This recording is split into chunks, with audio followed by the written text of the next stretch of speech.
What? Where is my avatar? Where's my avatar? Hey, there's my avatar. What the heck? That was a strange one. All right. For some reason, all the tracking and stuff just went. What? Okay. Well. Yeah, I glitched out of existence apparently.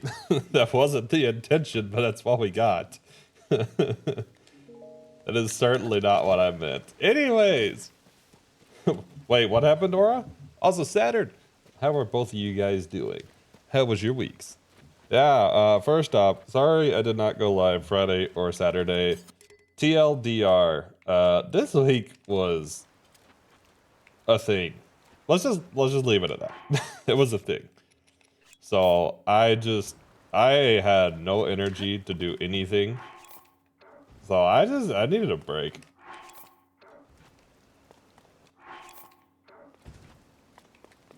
That's not surprising. That's not surprising at all. Okay, but is it as much as when Argentina won the what was it, the World Cup or whatever? I don't know, man. I don't keep up with this stuff. Nah, not that much. Okay. We're safe then. We're safe then. Not near as much invested. That's fair. That's fair. Oh, you know what? I need one over here. But yeah, so welcome in, people. How is everybody doing today? If you are joining in now, you are probably here for the finale, which is the last 3 shrines of Tears of the Kingdom without abilities. It's hating a deck versus crying over Messi finally lifting the cup. Fair. Okay, so I'm guessing the deck that won is like one that you were really hoping would not win then. Okay, so let me go over today's plan. I probably need to frond.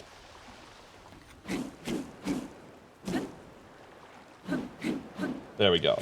So basically, today's plan is simple. We have 3 shrines left. We are going to do all of them. As far as the order, it's going to be whatever the heck I feel like. So we'll figure that out as we go. No. Ice block, stop. Go that way. Oh my god. Okay, new ice block. All right, noted. We're putting one more wing down.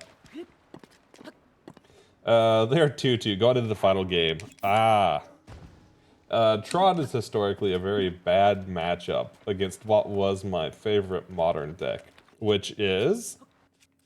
You can't leave me hanging like that. We gotta know what your favorite modern deck is now. Come on, Link. I did not mean to freeze your butt. There we go. So, the 3 shrines that we have left are Jochisiu, which is the one that I'm working at the moment, Joku Usin, and Kisinona. If you've been here for the entirety of the run, you probably know the issues with all 3 of these. If not, let me quickly explain. Jochisiu, which is what we are working on. Actually, I might need to change the day to night for this. You know, it'll be okay. It'll reach one of the other ones. Jochisiu, you unlock that shrine by taking 3 of these ice blocks and putting them into little spots up there. No. Stop. Ow. Did it run all the way down? Wow. Okay, I'm getting my materials back. I got gypped. I'm getting my materials back. So, Jochisiu, this one. The issue is we cannot ultra hand the ice blocks into their respective pedestals. Second shrine that is an issue is Kisinona, which, if you're familiar with Kisinona or not, basically the TLDR is we need to spin a bunch of fans.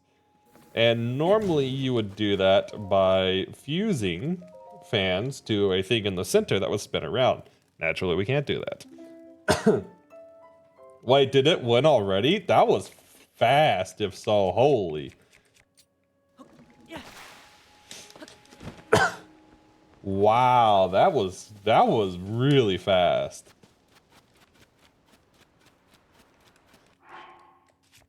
Scam is named like that for many reasons.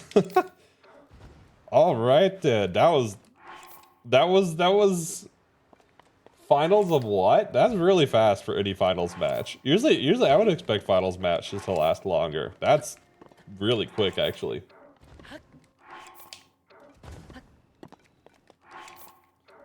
Oh yeah, but so the last shrine I didn't go over, which is Joku Usin.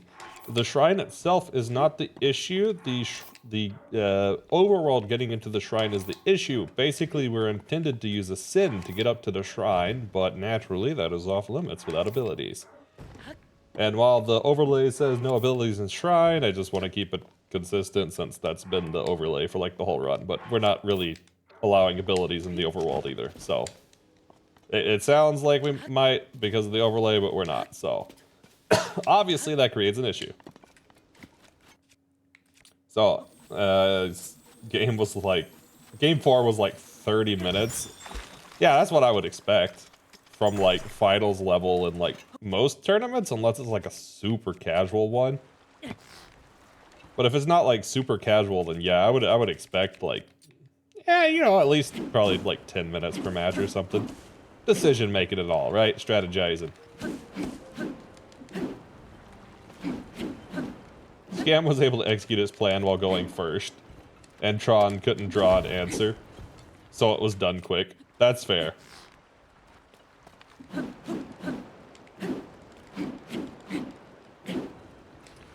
Okay, so as for Jochisiu, how are we getting over this hurdle of a shrine? Well, basically exactly like you're seeing. We are octo-ballooning and using a Korok Frond weapon to move it, although you could use other things, but I found that the Korok Frond seems to work much better than a lot of other weapons, so we're using Korok Frond.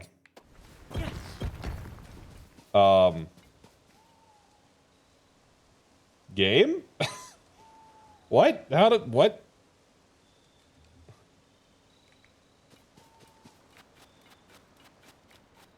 How does that work? Well, that was unintentional. I don't know how to do that again, but if I can do that again, then I'm gonna do it, I guess. Say again? I'm busy. Oh, I was just talking about the difficulties on the shrines. And this one being that the Korok Frond is the most optimal versus the other things that I found, at least so far. Well, actually the double blue made it go a lot faster. I wonder if that's the key. Oh yeah, I've got the wings down. I didn't explain the wings. I should probably explain the wings. I've got the wings down because when the octo balloon pops, I'll let it happen here. Instead of sliding down the cliff, they actually catch it.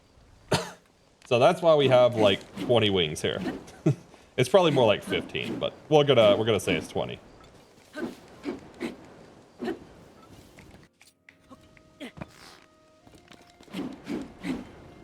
There we go. This is all I've been trying to do. I've been just trying to get it up here. And now we want to get it towards the one we want to put it in. Okay. Actually, I think instead of throwing them now, I'm just going to hold them. I did test this offline this week to see if this was doable. The good news is it's doable. The bad news is it's pretty difficult, to be honest with you.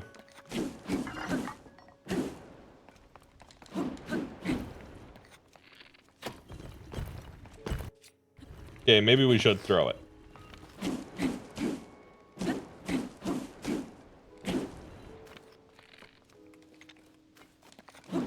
Come on, get in.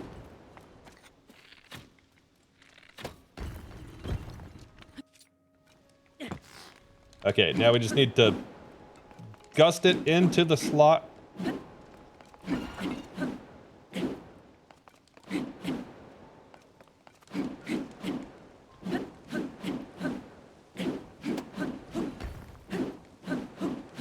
Okay, so now that we've got it like sort of in spot, we should be able to lift it up from here.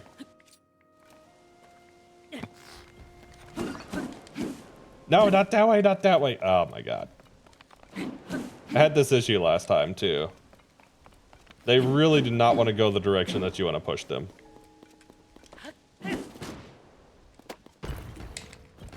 Yeah, you better not go down the hill.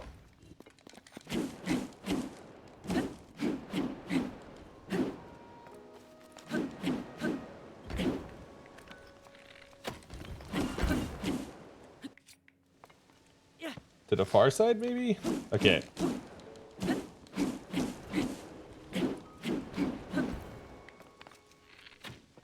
These are actually a lot harder to angle than it looks like. Like, you would think it wouldn't be that bad, but it's actually quite a difficult thing to angle. Wait, so I'm confused. Were you rooting for Tron? Wait, no, you weren't rooting for Tron. Who are you rooting for and who won? I'm confused. Tron couldn't draw an answer, so Tron didn't win, right?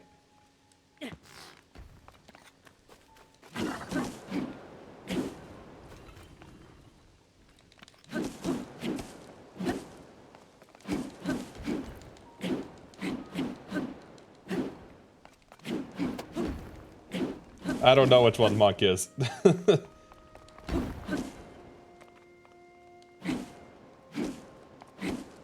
Which one is Monk? You gotta remember, I know nothing. I know nothing.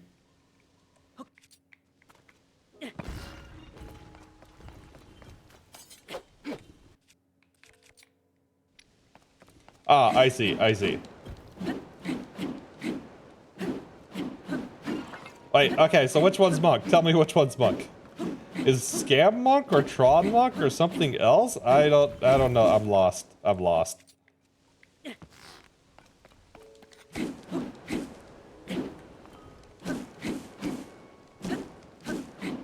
No, ice block. Where are you going? You're going the wrong way. Ice block. Go this way. No, you were right there. You were right there.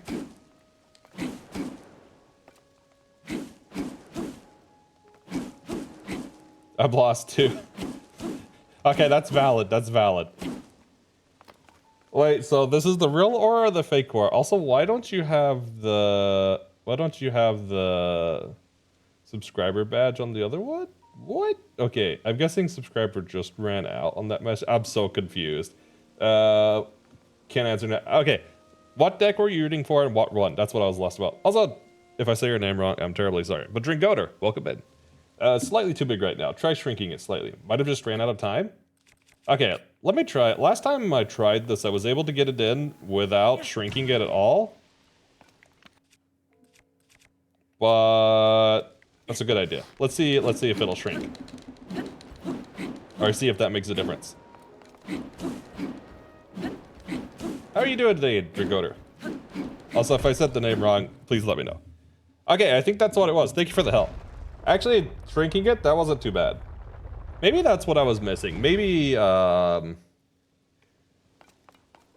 just been trying this with too big an ice block.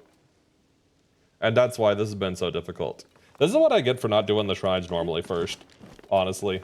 It's my own dang fault. Alright, let's camp and make it night again so it doesn't, Wait. What are you gonna do with the wings? Does she just get stopped? Oh my god, that's hilarious. They just can't move. Might have just ran out. I was rooting for not Tron, so Rakdos Scam? I'm still lost. Ah, it is Drinkoder. That's what I was thinking, but thanks for clarification. Maybe Badge Dirt because I changed to mod view? Ah, that's probably what it is.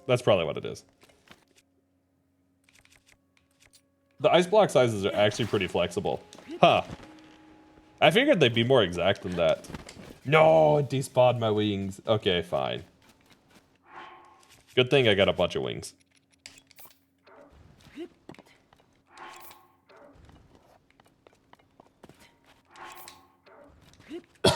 So, for anybody that wasn't here when I did the wing explanation, it looks stupid, it's really simple. Basically, if I don't wind up getting the ice block far enough, the wings will prevent it from sliding down the slope. So that's why I'm spreading like a billion wings everywhere. Rakdos notes the color combination, black-red in this case. Okay. I need to like actually play Magic. I think I'll understand if I just play. Hey, Nina, how's it going? How are you? Yeah, right in with the cute, of course. Ah! If only Rocky was here. I'm pretty sure Rocky will be here. Rocky might be sleeping game, because Rocky was up really late from what I could tell. Wait, so there's a mechanic called Evoke. Okay. Basically lets you play an expensive card for cheaper, but in exchange, I think I might have to balloon one more time. Oh, that was actually a really good position for it to fall. Where are you going? Come on, get in the room. I'm tempted to just, like, bomb it.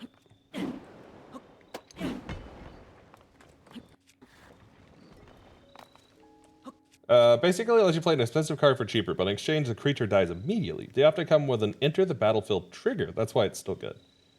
Doing fine. Ah, that's good to hear. I hope you're doing much better now.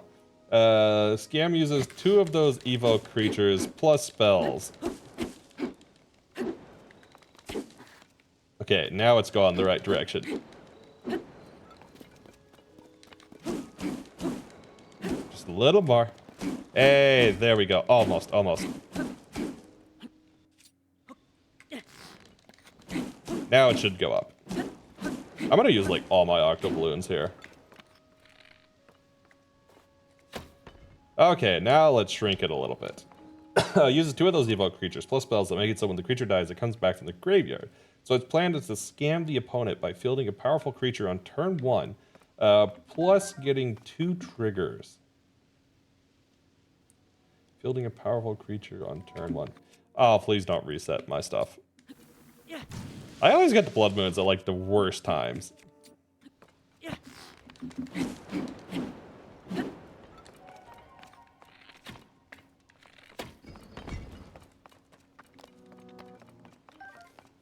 I can explain it more detail now that I can explain Evoke.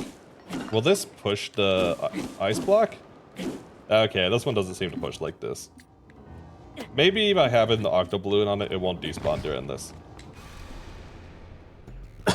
Glad that I got the TOTK stream. Yeah, I'm sorry I did not stream Friday and Saturday. This week was a week. Okay, like let me just say this. I was working past midnight almost every day this week. So I just was exhausted on top of other stuff going on. And I just had no energy. I needed to break. I needed some rest.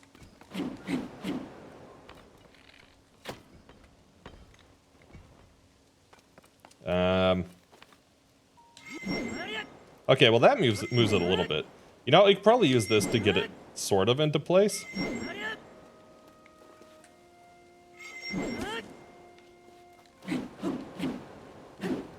Okay, this is moving. It's very, very minor, but I can see it move a couple of pixels each time. I'm fine with just taking this one slow, because I would rather not push it way further out. The 2 creatures are... Okay, Saturn, tell me if you understand what he's saying. You're more likely to understand than me, so...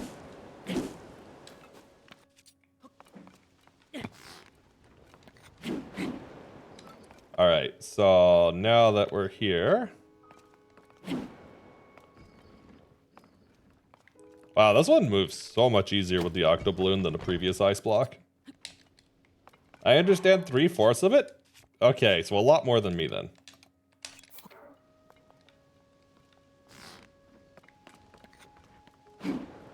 No, no, no, no.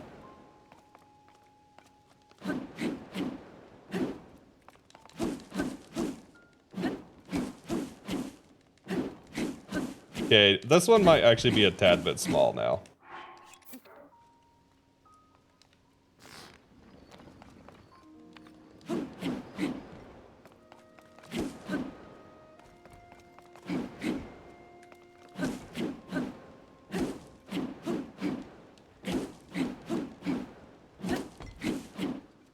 Okay, good, good, good.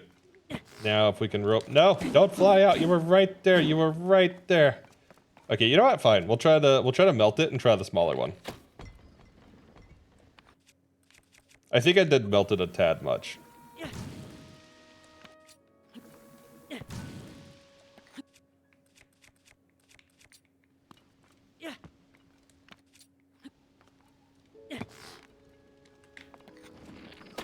Yeah, the octoballoons are not actually getting the corner, which is what I need them to do.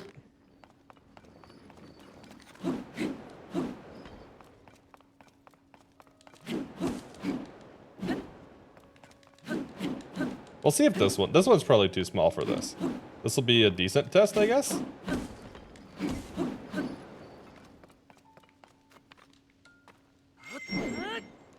Okay, let me try to read your message, Aura. Oh god, this is a long explanation. Okay, we're having a whole Magic the Gathering tutorial here today. Fury, a creature elemental incarnation that you cast normally for 3 mana of any color and 2 red mana. It has double strike, deals its attack damage twice basically, and when it enters the battlefield, it divides 4 damage divided as you choose, divided among any number of creatures or planeswalkers. He thinks 3/4. Maybe it's 2/3. Maybe we need to count the percentage. But you can evoke it by exile. What is exile? Is that like banished in Yu-Gi-Oh?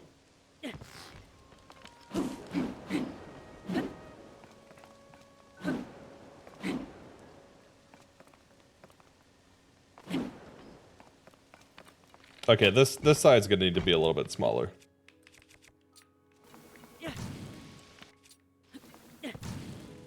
That should be plenty size for this one. No, I didn't want to trigger that. Well, so much for that ice block. I wonder, did it autosave? This would have been, you know what, I'm going to manually save just in case, but I think that autosave would have been after I slept the second time, so I should have my octoballoons back. Because I really don't want to farm octoballoons again. I farmed like way too many octoballoons. Welcome to Aura, the MTG Bear explains time. Yeah, pretty much. Okay, Grief, a creature in elemental incarnation. Wait, did I read this one? No, I don't think I read that one. Elemental incarnation that casts normally for 2 mana of any color and 2 black mana has Midas. Can't be blocked by a single creature, and when it enters the battlefield, target opponent reveals their hand. You choose a non-land card from it. That player discards that card. Also evokes by exiling black card. The deck also plays 2 instants that, for 1 black mana, make a creature return from the graveyard. So basically, you play one of those 2 creatures by evoking them and immediately revive them with one of those spells. So either make your opponent discard 2 cards or have a big double striker that will kill them fast on turn 1. I feel like the play if you're the opponent is just discard the cards. Although it's so hard to understand the terminologies. Because I just don't know anything about Magic. BRB lunch, off to lunch, enjoy the not MTG time. Oh, enjoy your lunch. It's not that I don't enjoy the MTG time, it's just I have no clue what you're saying most of the time, to be honest with you. Like, if you use Yu-Gi-Oh terms and you're like, yeah, it goes to the graveyard, it gets banished, we sacrifice the summon or whatever, I'll probably understand you. But yeah, I don't know anything about the Magic the Gathering terminology.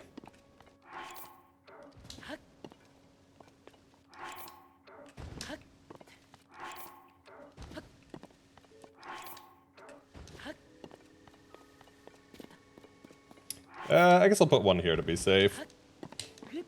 I have plenty of wings, because I don't really need them for anything. I guess I need them to get to Joku Usin.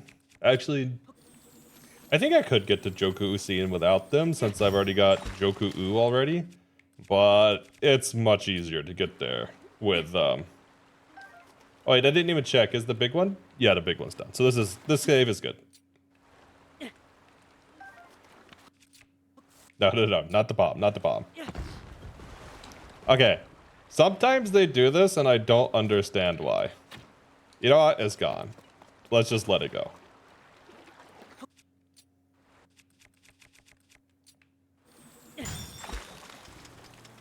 I am such a graceful player.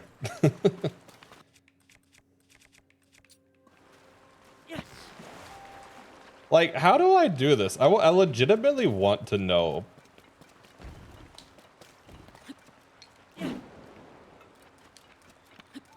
Because, like, if I could figure out the reasoning that works, I could repeat it and probably, like, get some really cool results.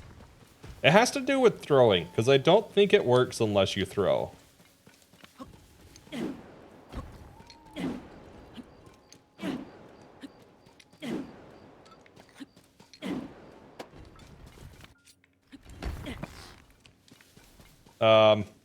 Ice block. Ice block. Well, apparently we just enabled bouncy physics. I don't know what else you'd call that. Maybe we can get bouncy physics on this one? All right.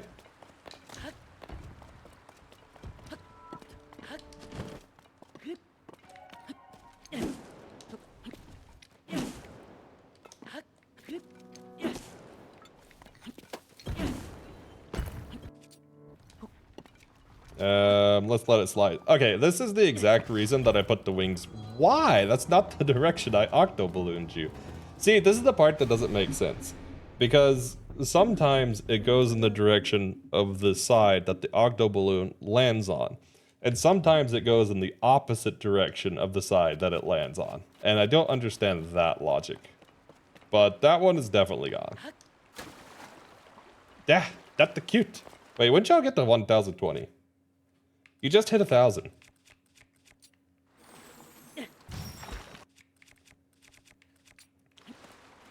Okay, you know what? Oh, you know what? I think I kind of understand it after that one.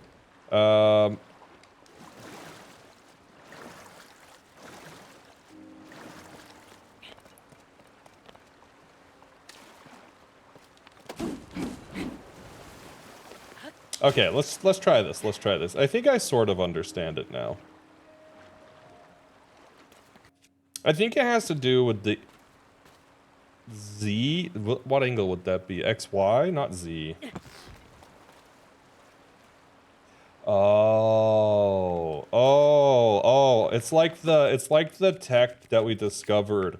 It's like the tech that we discovered for the, what are they called? The air platforms. The air platforms. Basically, it pushes one side down, which bounces the other side up.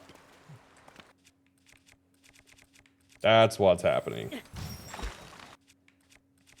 Okay, so then I should be able to manipulate that. Okay, but it didn't work that time. Now I'm confused, because that should have worked. I mean, it's always possible I'm just not doing the same thing, but it feels like it's pretty much the same thing. Okay, so like...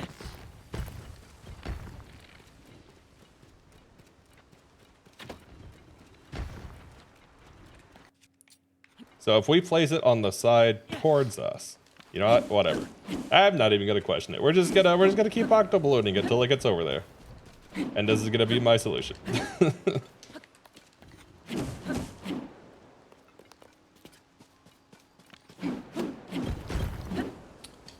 We're just gonna play it safer, and instead of throwing, we're just going to drop it on it.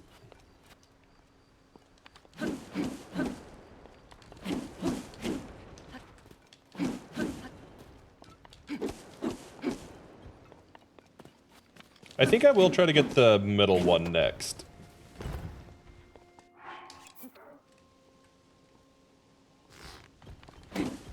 Oops. There we go. Yeah, I think I will try to get the middle pedestal next. That one seems easier than the smaller pedestal. The smaller pedestal seems like the harder of the three. Just because the block moves so much with the octo-balloon when it's small.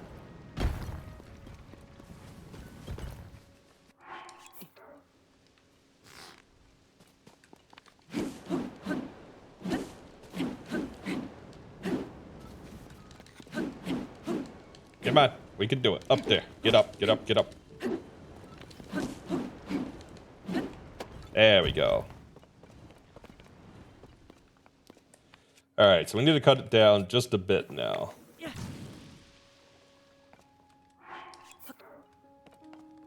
Let's just get it over towards the spot to start, and then we'll shape it a bit more. It's a little hard to tell from here. Oh yeah, that one needs to shrink quite a bit.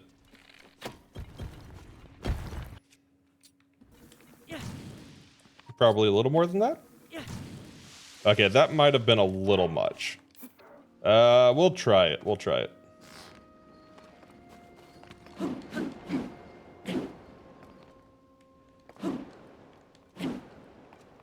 Come on. It just didn't stay in, but it was there. I think the size will work. I think the size will work.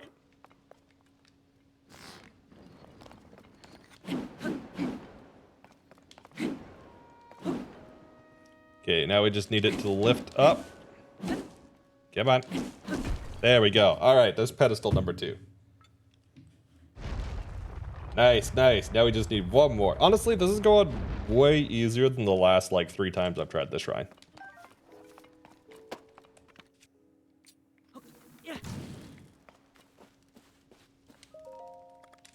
Alright, so we rest tonight again so we don't get the daylight melting the ice block.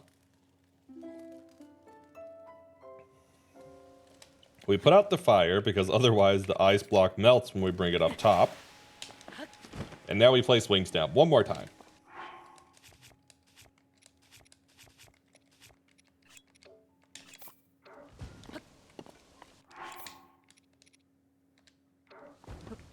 You know, actually, it might be the tip you gave me, Dringoder. It may just be that the ice blocks are smaller than before, so they're easier to get in.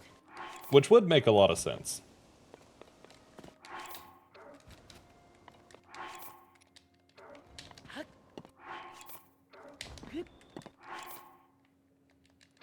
That's probably good. I don't think I need any more lower than this.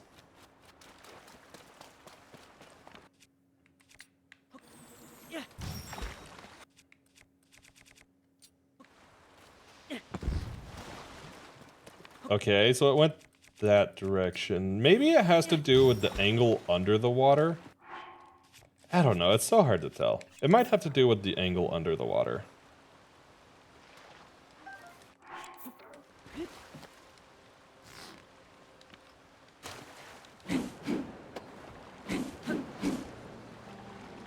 Alright.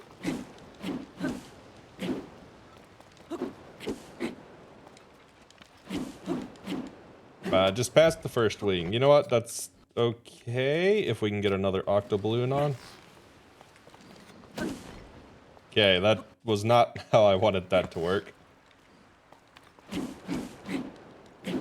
Oh, you know what? I could probably, like, just hit one with a rocket. I bet that would work pretty well.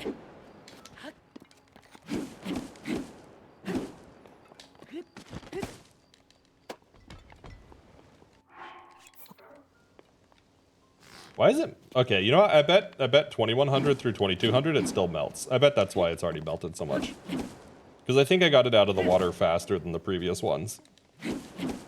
And I bet I didn't notice them melting before 2200. Yeah, so basically I have the octoballoon, right? Since they're airborne, they're subject to physics. I bet if I just triggered a rocket and then held it and then threw it into it, it would actually get it up pretty easily. At least a good bit.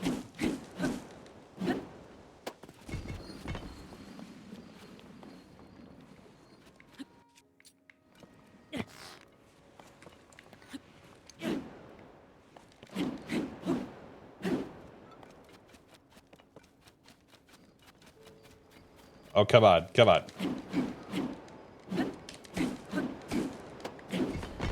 Please don't go all the way back into the water. Okay. I still feel like it's melting more for some reason, though.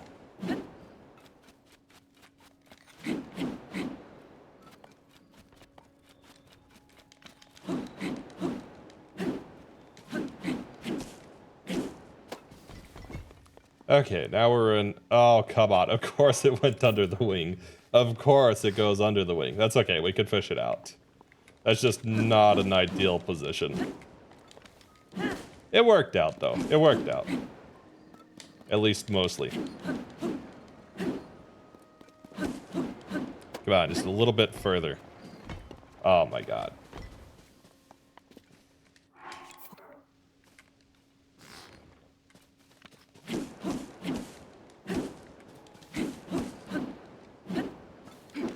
Oh, by the way, has anybody else started Remnant 2 yet?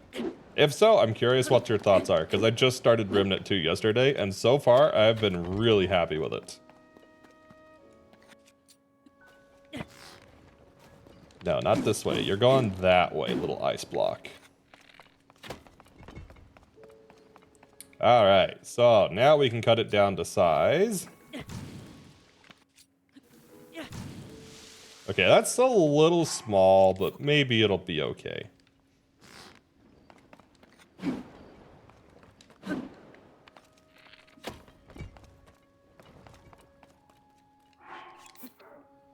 Hopefully it's okay. That is a little small of an ice block.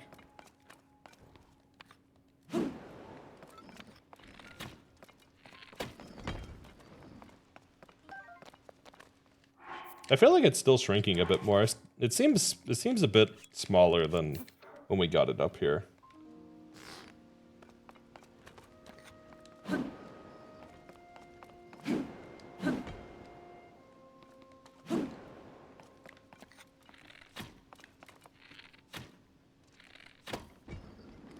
I don't see anything that looks like it's doing the shrink animation, though. They don't have any equipment on with any flame stuff, so... Don't know. Okay, right there, right there, right there, right there. Now. Oh, I bet you're right. I bet this one is so small that I can just pick it up. I didn't even think about that.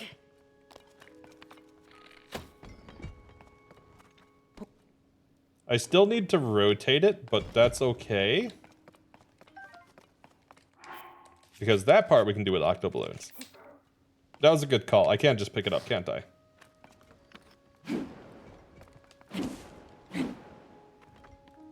But hey, there we go. There's Jochitsu. Oh my god, it's so hard to say. Jochitsu. This is the one I kept missing on the map because it's not on the map, right? So I kept missing this one and overlooking it. All right. Considering how much time we put into this one already, that really wasn't so terrible.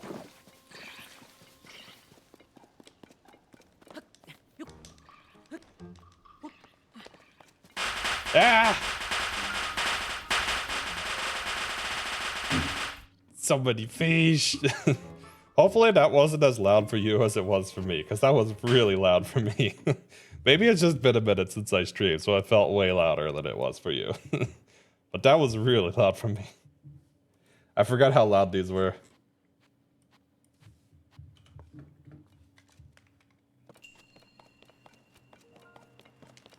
Alright, what's in the chest? Anything good? Probably not. Was okay? Okay, good. I'm glad it didn't blow your eardrum out like mine. It did blow my eardrum out a little bit, but it's good, it's good. That's what it's there for. I need to change the volume on the code and adjust it. Or I could wind up making it dynamic, but I didn't really make this VTuber application for anybody else. If I ever decide that I am going to make it available outside of my setup, then I will make dynamic stuff like that, but it's just not worth the time for myself when it takes me all of about 2 seconds to change the code.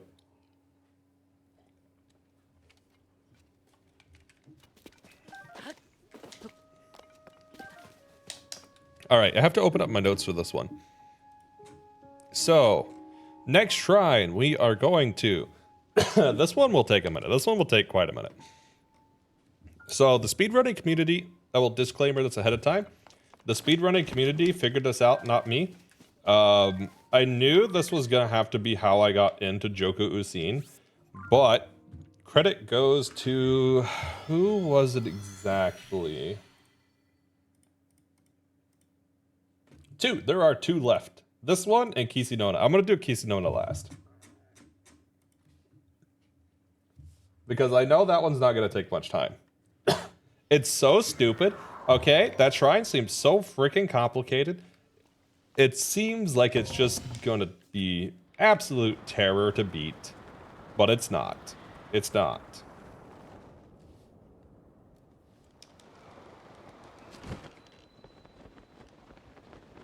In fact, I can do it in under 60 seconds from walking into the shrine to completing it. Even without abilities. Oh wait, I'm looking for the wing.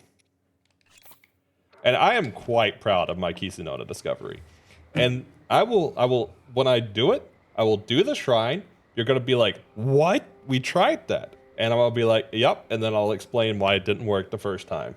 Because it's really stupid. It is really, really stupid. And I'm actually like upset at myself that I didn't find it sooner.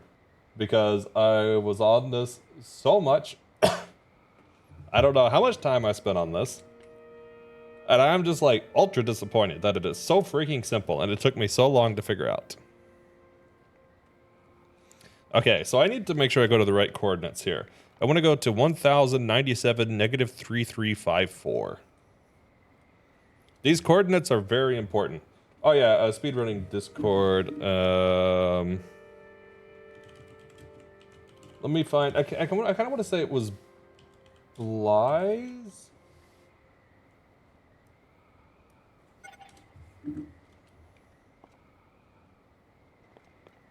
No, it was the other one that was helping me out. I'll have to get his credit. I'll have to get his credit in a minute. Let me actually reach the coordinates, and then I'll dig up who it was. Okay, so 1097, 3354. Okay.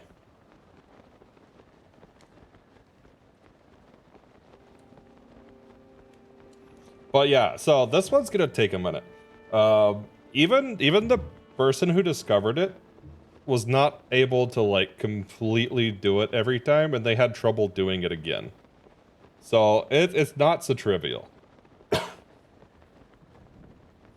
I have not been able to successfully do it in practice yet.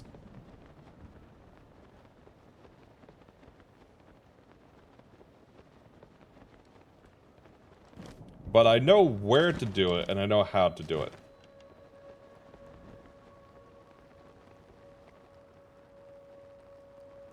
Okay, let's just get on top of this first.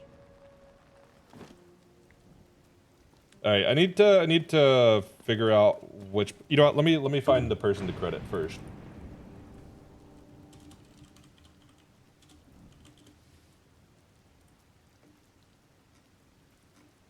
Oh, that's right, I think it's Puke. It was Puke, yep. Puke from the speedrunning Discord. They were the ones that figured out how to do this. I had a pretty good idea of how to do it, but they were the ones who actually pieced together how to do it. Okay, so we need to find the proper coordinates, which actually looks like it's this side. So the coordinates are, once again, 1097 negative 3354.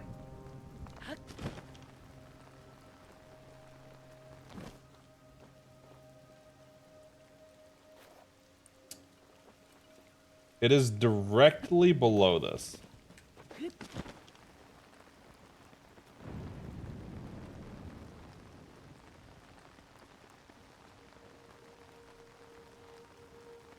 And it is really difficult to see. It is really difficult to see. I do not remember how to get back here so well.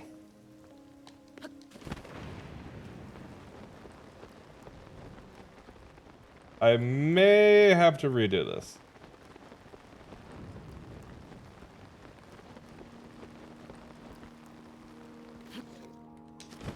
Yep, okay, let's reload.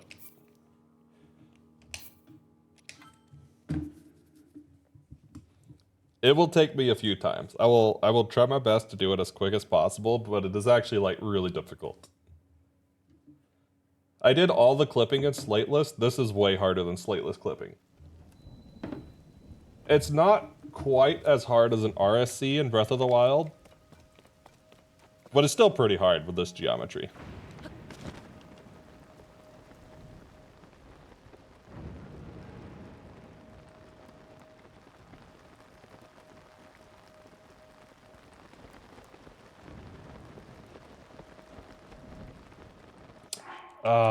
You know what? Let's load back up top again. I'm going to pull up the object map to see the geometry a little bit better here.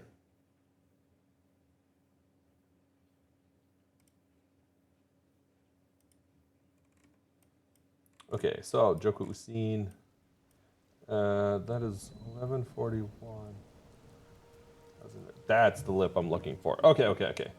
So let me find my position. So shrine.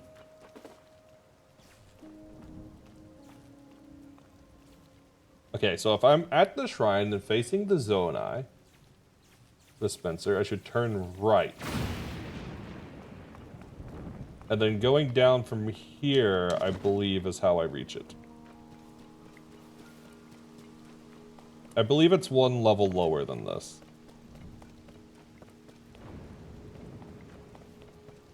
Yeah, you're not gonna see much. I can't clear the weather on this file because the long story short is in order to get through the quest to clear or get the quest unlocked to clear the weather, I have to use the camera in the depths with Robbie.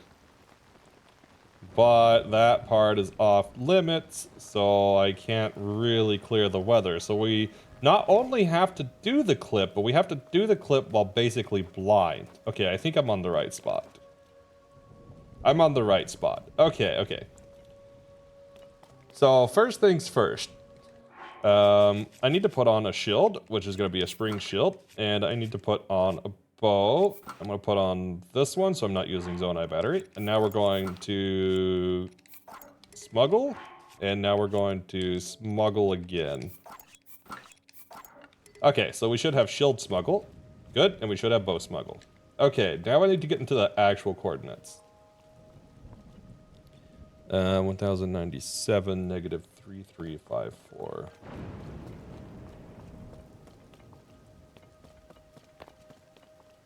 Wait, is this not the right spot? What was the Z value? Z was 755.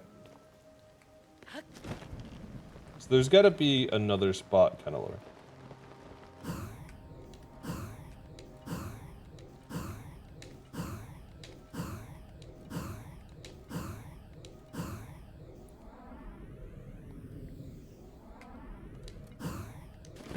Okay, so one trick I found for navigating this during the fog is if you look directly up, you can have some visibility.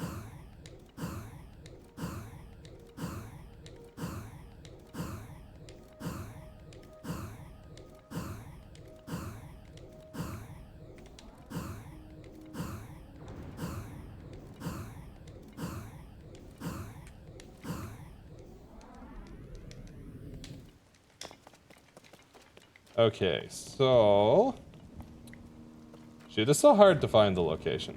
Wait, okay, so this is 3374, I need 3354. So I need to go right? 1097, negative 3354. I think I just drop and go lower. Okay, I'm directly underneath.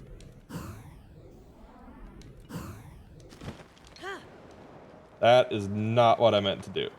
Well, let's try to refine this. You know, I'm actually going to pull up the video so I can see the point of view. Okay, so the map is actually... Oh, it's actually between the two.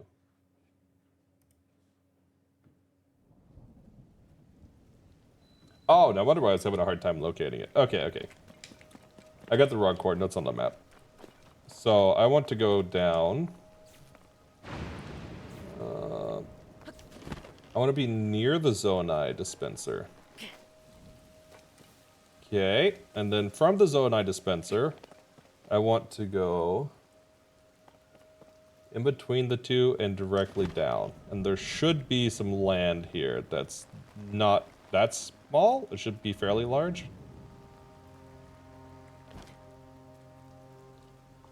Okay, this is looking better. Nope, this is the wrong spot again. I'm still too high.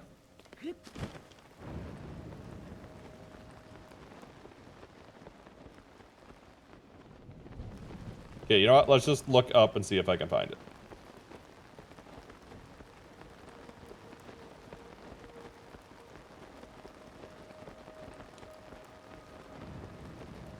I think this is it.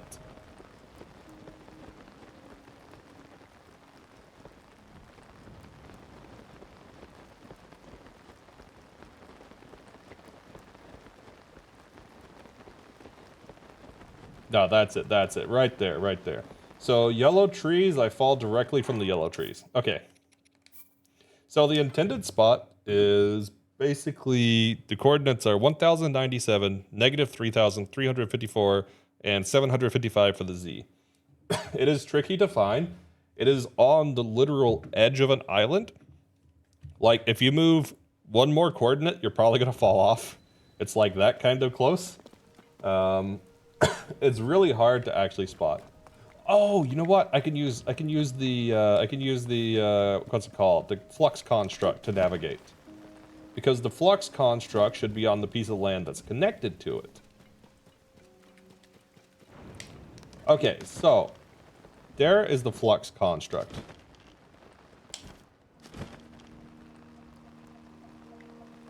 Oh god, it's so hard to see anything. Okay, there is land here.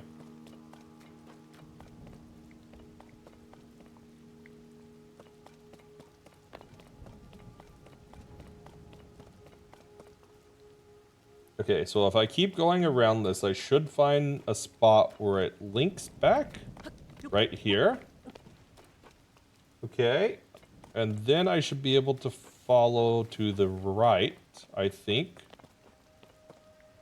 Okay, so this is what I was using to set up overloading. So let's save here.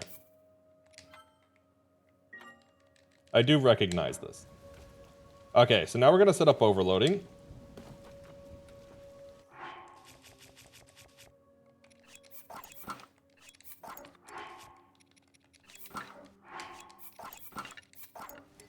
Okay, we should be overloaded. Good, good, good. Now I just need to find the correct position.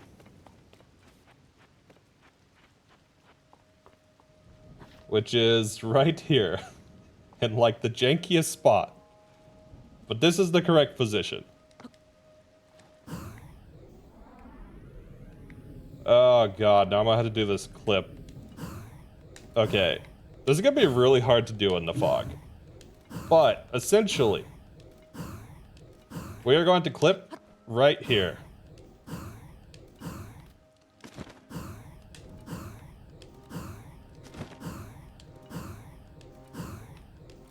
Okay, come on, a little further.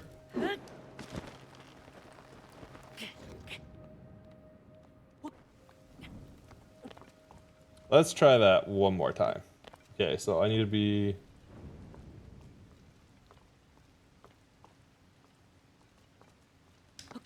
That should be good.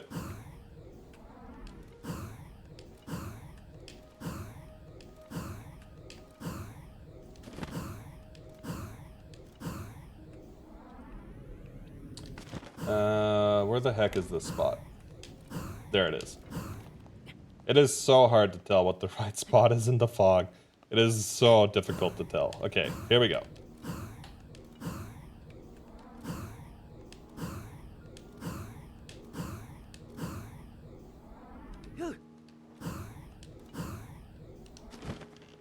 Yeah, the intended way to enter this is in send. Basically, if you would clear the cloud normally, what you would see is that this shrine is completely encased in a wall, and there's no way in. There is a spot up top that seems like it's a way in, but it just has a bunch of likes and water. It's not actually a way to enter the shrine. So what you're intended to do is use ascend, probably through these, but to be honest, I don't know where, because I don't think I did it through there. But the point is, you're supposed to use ascend to get up through the bottom of this normally.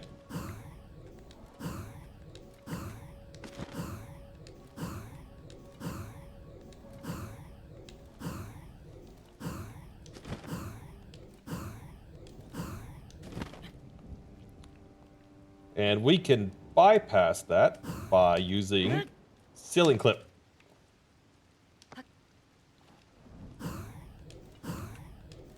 Actually, I don't know what the official name of this clip is called. I should probably learn the actual name of this.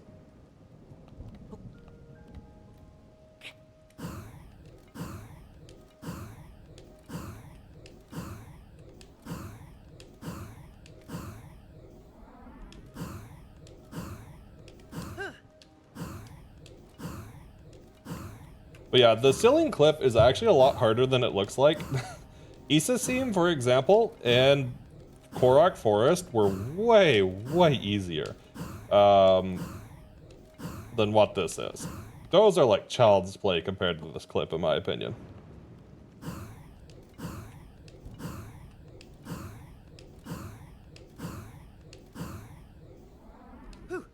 Oh, it was almost through. It was almost through.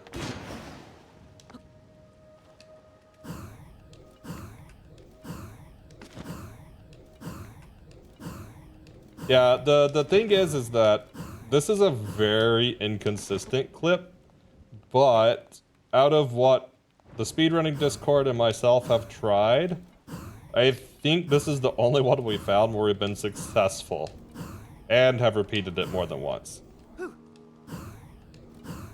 At least on this particular place. Yo, Benji! Thank you for the raid! How are you doing? What were you playing? Can we get a shout out from Benji?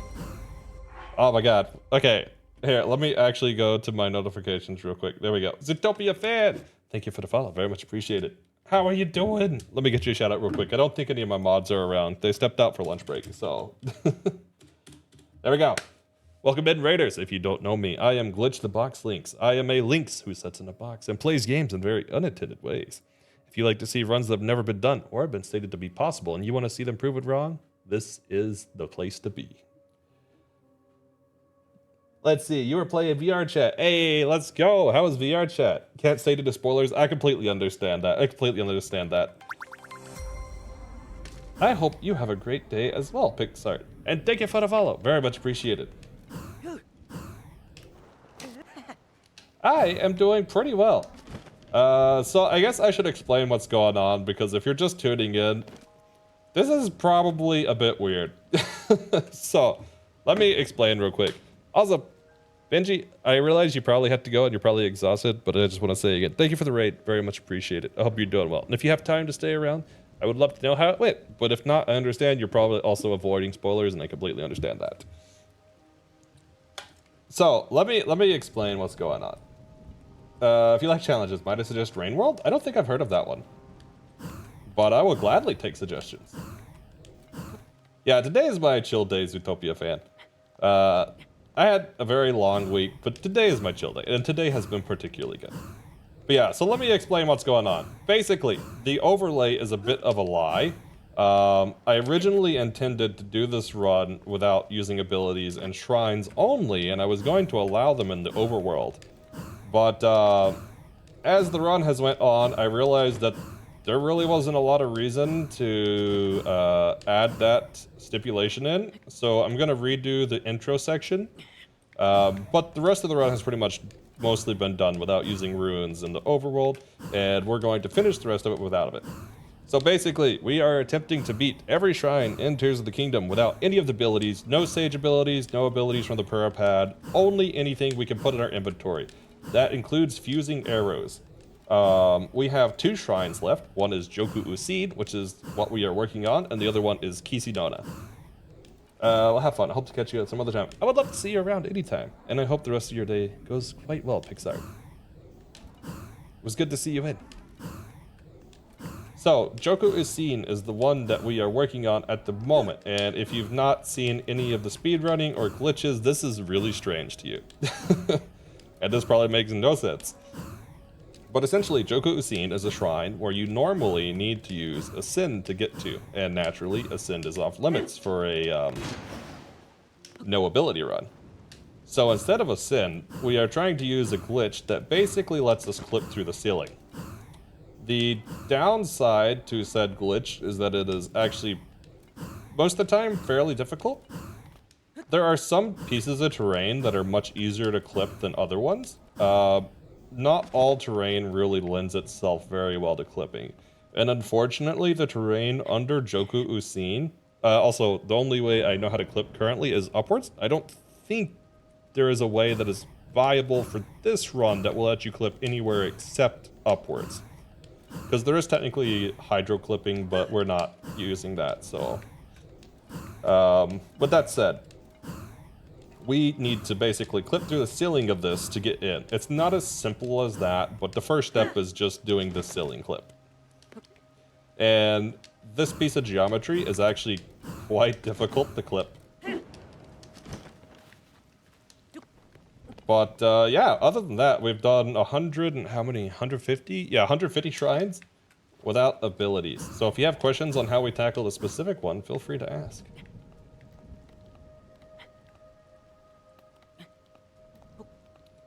And in the meantime, we will continue to... Oh yeah, I should probably explain what this glitch is. Most people probably don't know the glitch since Tears of the Kingdom is so new. basically, with the latest update of Tears of the Kingdom, 1.2, the devs somehow introduced a glitch that was even more broken than what they were trying to patch with 1.2, which is kind of funny, to be honest with you. It's pretty funny. In 1.1.2 and previous versions, there was a way to gain infinite height. And they were attempting to patch that. And patch it they did. But little did they know that the way that they patched it actually made a new glitch that is even easier to do infinite height than the previous glitch. The classic dev horror story. So basically, if you want to set this up and do it, it's really simple. I will even go explain it now because I'm already like, okay with not trying this for a moment. So I'll show you how to set it up. It's really simple. Let me just disable it. There we go. So, to give you an idea of how overlooked this glitch was, you go up to a wall. You face away from the wall, right? Opposite side of it. You pause. You drop a bow. You equip another one. You drop it. Congrats. You can now do infinite height. That is literally as hard as it is. You can literally just go... what's the jump button again? There we go. Okay. It's a lot easier said than to actually do it this way. Anyways, you can do it on flat ground like this, but anytime you get bullet time, you can basically infinite jump. The easier way to get that set up is to also do the same thing with your shield. This is called smuggling. You can, in fact, smuggle your shield, your bow, and your weapon. The benefits are mostly that that weapon no longer takes damage. It doesn't lose durability. Also, if you have fuse stuff to it, like a bomb, for example, that does not go away. It just stays on there and never actually gets used up while you're smuggling. So, for example, I have a spring shield. I can just set here, and I can keep bouncing, even though normally it should have been gone from now. It should have been gone from the one jump. But it is still there. So that is their short TLDR on quick smuggling. Oh, and to actually do the infinite height thing, it is really simple. You press ZR, you jump, and then you press it again. And then you jump, and then you press it again. And that is literally as hard as it is to do infinite height. Really difficult, eh? It's actually really easy. The only thing to note is that you want to make sure that... ooh, this is a much better spot. You want to make sure that when you do your second jump, you make sure your arrow is fully out. If you jump before the arrow is fully out, then you won't actually get infinite height anymore. You'll just pull out your weapon and slash, and you'll lose your infinite height until you get rid of your weapon, land, or restart it, however you will. But basically, it takes you out of bullet time, it causes you to do a jump slash. So there is your short glitch tutorial of the day. Delivered by Glitch. Hey, exactly like that. That's how you mess it up. But yeah, we will be here for... What? That actually went into that piece of geometry a lot. I wonder if that's easier to clip in. You know what? I have the video pulled up with them clipping. Let me look at the video clip and see how they did it. What piece of geometry? I think they went like slightly right. Yeah, they went like slightly right. They were also using a wing shield, but we should be able to do this. So.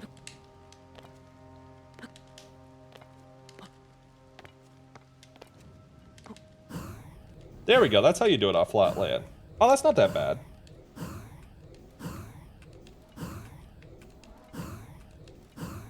Okay, so basically off of flat land, you hold your bow out, you jump, and then you press Y, and then you tap the bow. That was pretty easy.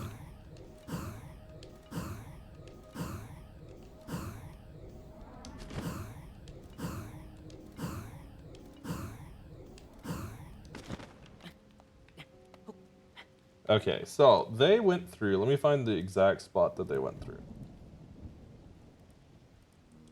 They were more like towards the edge.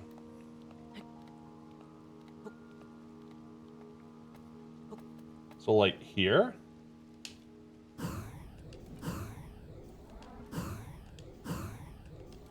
Okay, this should be closer to what they had set up wise. The big difference between what they had and what I've got is I've got a spring shield, they had a wing shield. Shoot, that's not what I meant to do.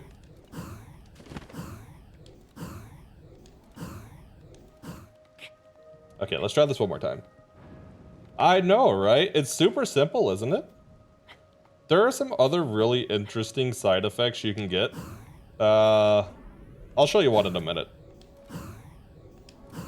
When I either have to reload or I get this, I'll show you another interesting thing that definitely wasn't intended.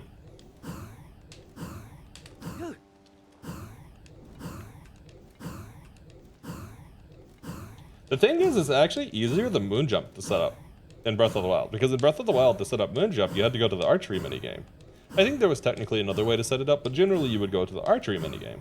But you could just set it up, like, literally anywhere. So in that sense, it's a lot easier.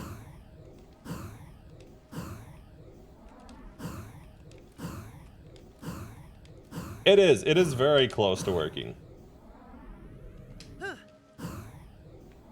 I feel like I might try a different piece of geometry, because that one's not really working for me. They did have a wing shield, so maybe that's causing a big difference.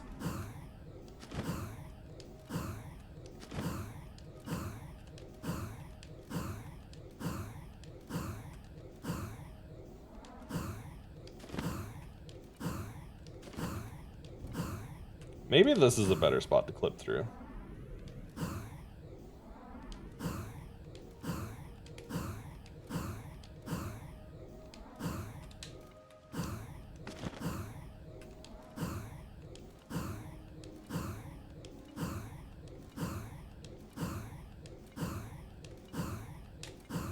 I mean, we could try other spots. There's nothing wrong with trying other spots.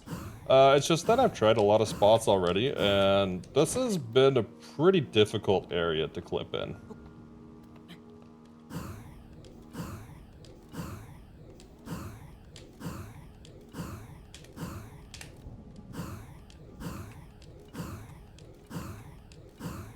Although from my perspective, it looks like I'm getting the same spot that they did.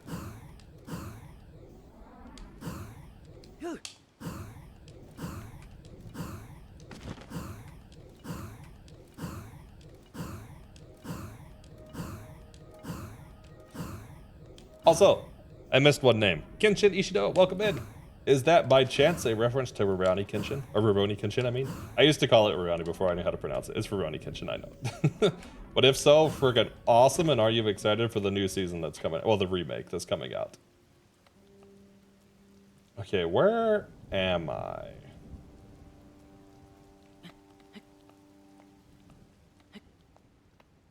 I feel I've gotten lost a little bit.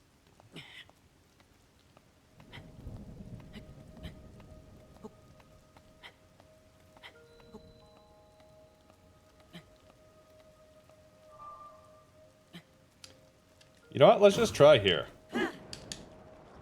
Never mind. Let's reload. Let's reload.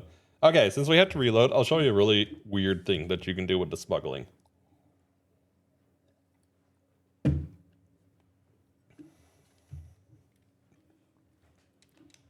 This was 100% not intended, and it's also not really useful, but it's pretty funny. Okay, so this one is also really difficult, okay? Really difficult to set up. Follow me here. Hold your weapon out. And then... Ooh, not that. Perform the overload.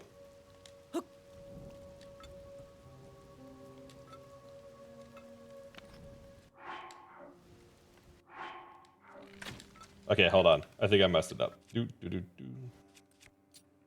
Hydrate. Okay, I'll hydrate. Thank you. I have some orange lemonade here. It's quite nice. The lemonades in Germany are so tasty, dude. Okay, so have a weapon out. Or maybe it doesn't work with weapons. It may be shields that it works with, not weapons.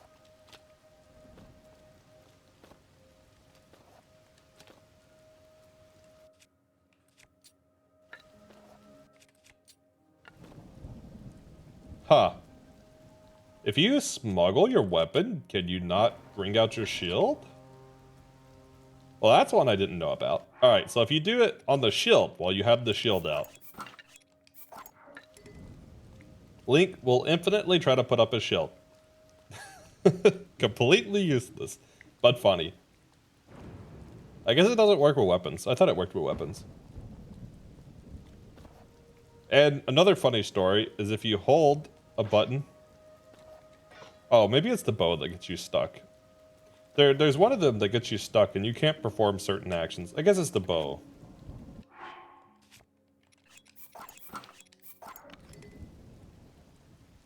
Yeah, it's the bow. So if you do it with the bow out, this is me pressing ZR. I can't use my arrow anymore or pull out the bow. So that's an interesting one. All right, let's overload and try this again. Yeah, they made this one really difficult to pull off if you couldn't tell.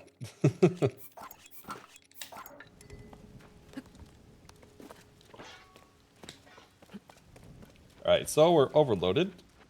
Let us go. Maybe we'll try it a little further forward. I forgot, if you're still shield surfing and you don't come off your shield on that upwards bit, then you won't really be able to do infinite height for some reason.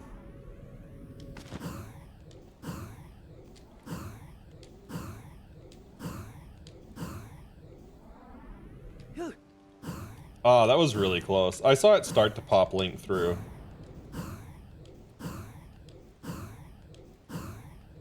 Yeah, I knew this shrine was going to be most of today's stream.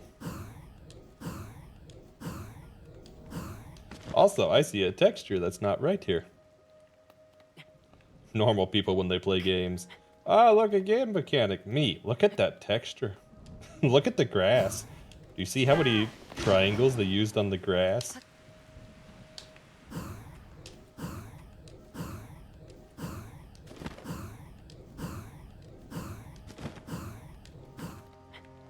Okay, let's try this one more time. I think maybe they were clipping closer to the edge. And maybe that's my issue.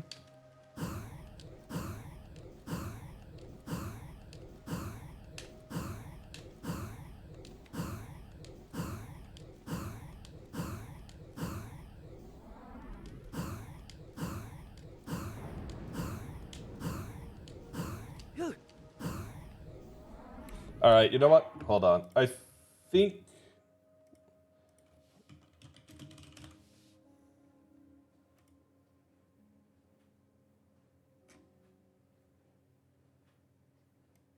Wait, no, yeah, we got the wing shield from the soldier, right? Yeah, we did get a wing shield.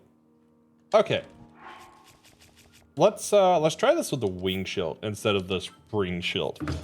Basically, the wing shield gives you a higher shield surf / jump. So in theory, it makes it easier to clip through ceilings. In practice, sometimes it depends. But I think in this case, it might be one of those. It does actually make it easier. So let's try this with spring shield. Okay, I think that overloads both. There we go. Not being able to see makes this so much more difficult. Oh, right, because I have the wing shield, I can't do the bounce now.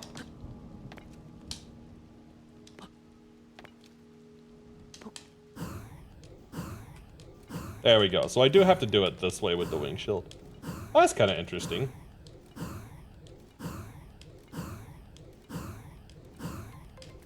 Holy cow! Arlo, thank you for the raid. Very much appreciated. How are you? Let me guess, you were playing Rim 2? Let me get you a shout out real quick because I don't think my mods are around at the moment. But welcome in, Raiders. If you do not know me, I am Glitch the Box Links. Oh my god, Icy Slavcat, thank you for the follow. Very much appreciated. There we go. There's the shout out. If you don't know me, I am Glitch to Box Leaks. I am a link in a box who plays games in very unintended ways. If you like challenge runs or to see challenge runs that people said were impossible, but you want to see them proven wrong, this is the place to be. You were playing Rim 2. How you doing? How you enjoying Rim 2? I just started Rim 2 yesterday, and I have to say, it has been great. It has been great. It's what I'm going to do after stream, is go play a bunch more Rim 2. Oh, I guess I should explain some things to the people that just joined in. But yeah, how did your stream go? And welcome in, Raiders. I hope you all are well. Oh my god, not you too. Literally, they haven't even been in the thing, and that's the first thing they're saying is cute links. Of course. Hi, Torg. How are you? Welcome in. The reason I was like that is because it's kind of a meme on my channel for people to call me cute, even though I will deny it, and I will not admit it. I was like, of course, that's the first thing that's said. Doing good. Was doing Rim 2. Just finished it on stream today. Nice. Are you gonna play through a second time, or are you just doing one time through? There we go. Playing Valheim. Hey, I haven't played Valheim in a while. But Valheim's always a fun one. Oh my god. Right in with the cute. Okay. You had to set the example, Nina. But yeah, do you know anything about how Remnant does the worlds, Arlo? The reason I ask is because if not, you might actually be kind of interested in running through it again.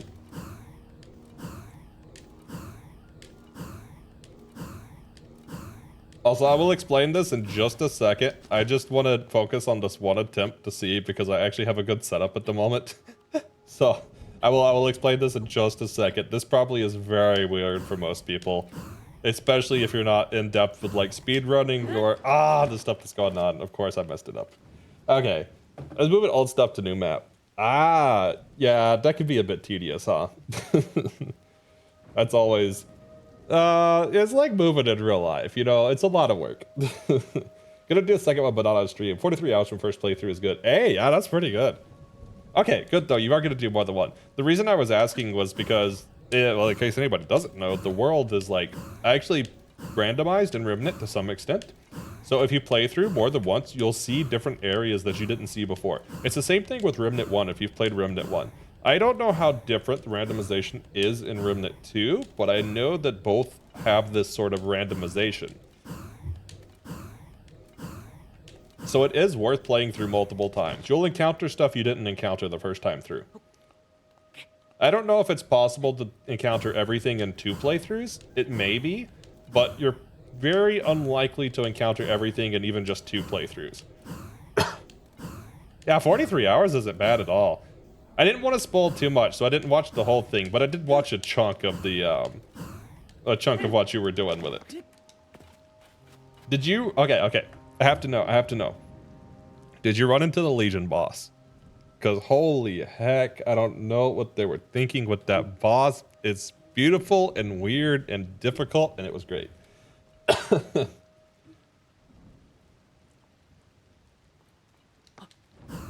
Oh yeah, let me, okay, you didn't run into that one then. Okay, you didn't run into that one. Good. When you hit that one, I want to know what your objectives are. I really want to know what your objectives are. Or not opinions are on it. Objectives, what am I talking about? I'm way too tired.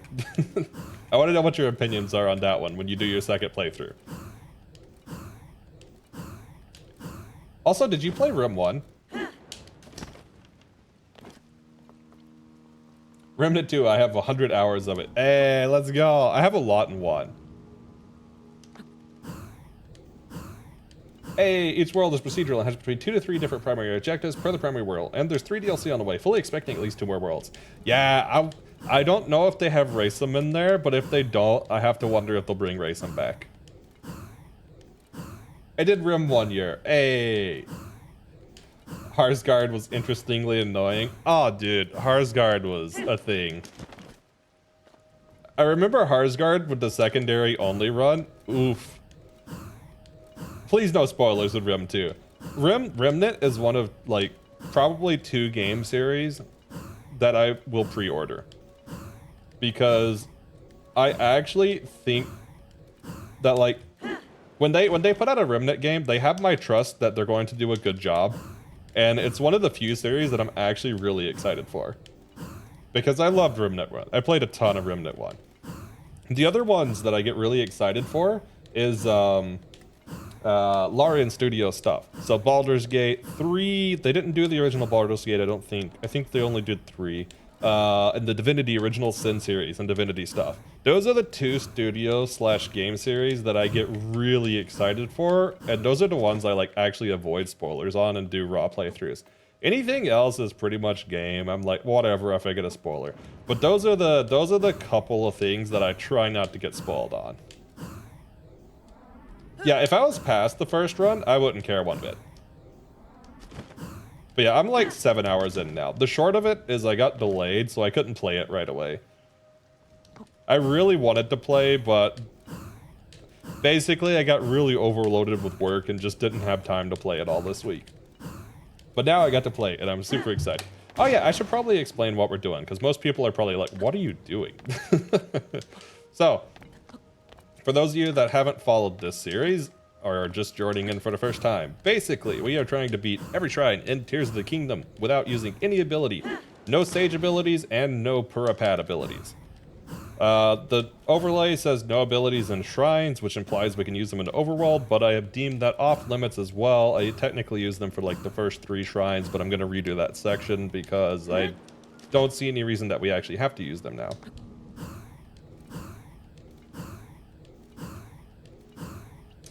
So basically, we're down to 2 shrines. One of them is Joku Usin.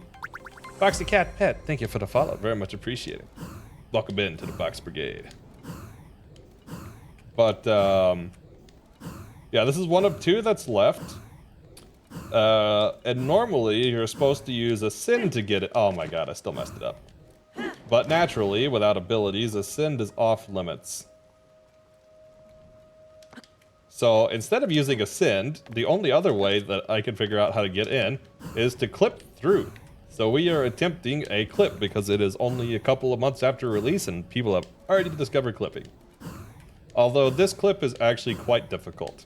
So we're using a glitch called Quick Smuggle that allows us to hold an arrow without a bow. And as a side effect, it basically lets us infinite jump. This infinite jump can be abused to clip through ceilings. And that is the really short TLDR of what we're doing. If anybody wants to know how to set it up, etc., I will happily explain in between attempts. But yeah, so actually, since you know Harsgard Arlo, did you fight friggin', what was his name? The Jackal. What was the Jackal's name? Raysum Jackal. Urfor? I think it's Urfor. Urfor.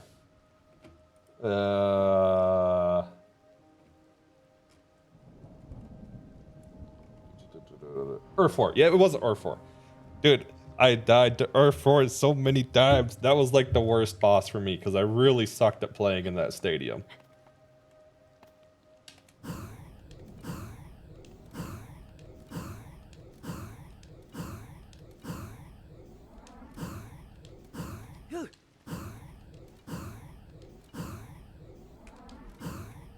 I knew this was going to be a difficult clip, but it's one of 2 shrines that are left, so...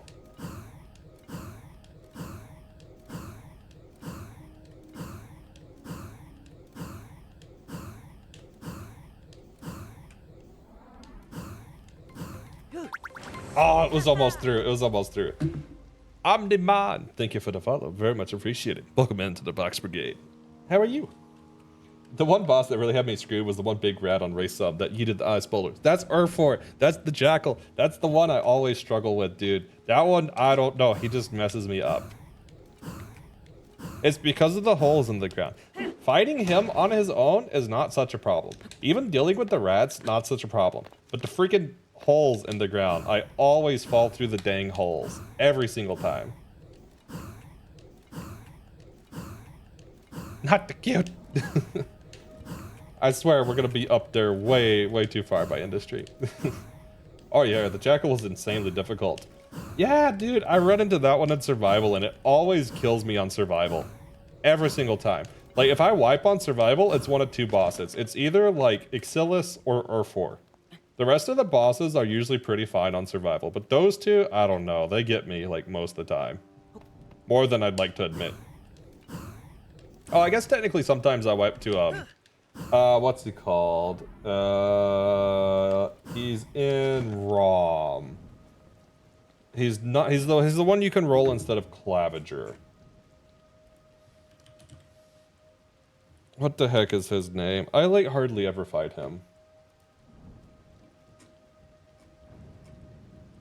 Harrow, that's it. The Harrow. The Harrow sometimes knocks me in survival too. Hey, survival gives you a Harrow. Yeah, that was the other one I was thinking. It depends on my setup. If I've got summons, Harrow's usually not as bad, especially if you've got like Iron Sentinel. But without Iron Sentinel, Harrow gets a lot harder. I usually pick up summons just for him.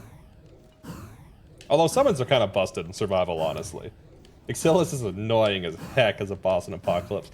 Ixalis is a nightmare. Okay, when I did the secondary only run, that was the boss that almost stopped me on Pretty Chill.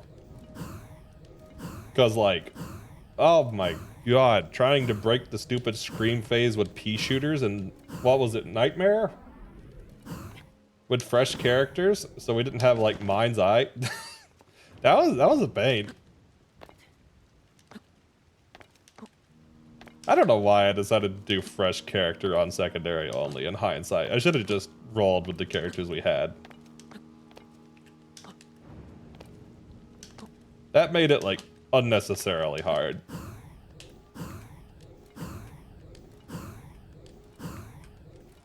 Fun fact.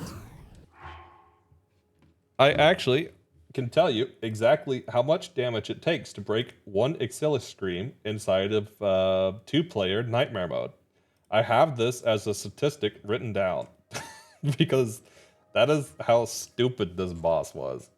Let's see, Remnant Channel. This was for the co-op challenge runs.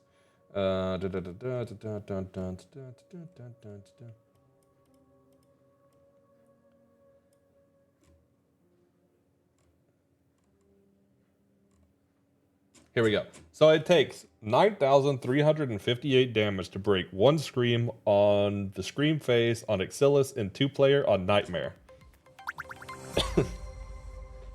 Hey, Cat with Bones, thank you for the follow. Very much appreciated. Welcome into the Box Brigade. Yay, I removed my 41 house in Valheim. Now, next one. How many do you have?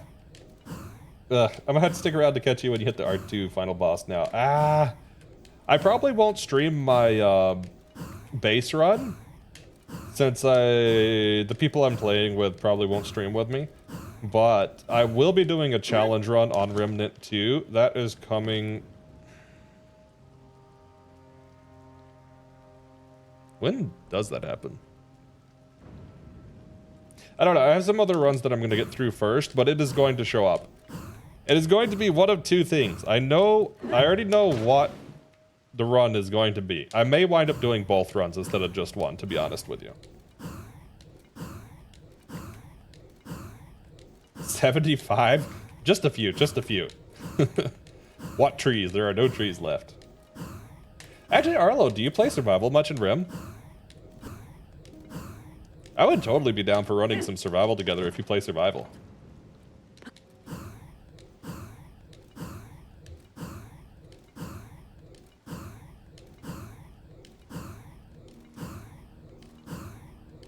That's okay. Hey, it's not about being good. It's not about being bad. It's about having fun. Play survival games a lot. You know what? That's very fair. That's very fair. Oh my god, I keep getting way too impatient with this. At least I'm figuring out the, like, basic jump now. I just did vet and the game was tough. Yeah, I'm rolling vet on the first one through. Most of the bosses haven't been so terrible so far. I've not gotten that far yet, but Legion was difficult. But Legion was also the first boss that we hit, and I don't know if it's that kind of a first boss. It likely is not a very good first boss.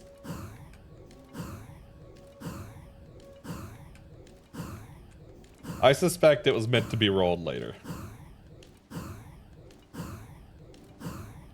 New game is something about Valheim copy, but better graphics. Wait, which new game? Okay, here we go. Now we're back up. Now let's see if we can get this clip through. Now that I've smuggled Wing Shield, I might actually try to clip somewhere else instead.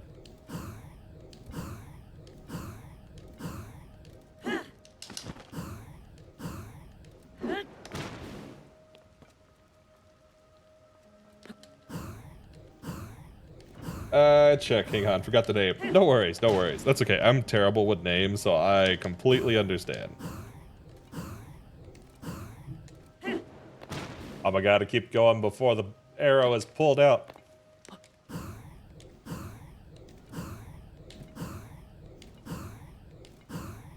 Yeah, I wanted to save Kisadona for last for this reason. I figured I'd get the 2 difficult ones out of the way and then do the easy one last.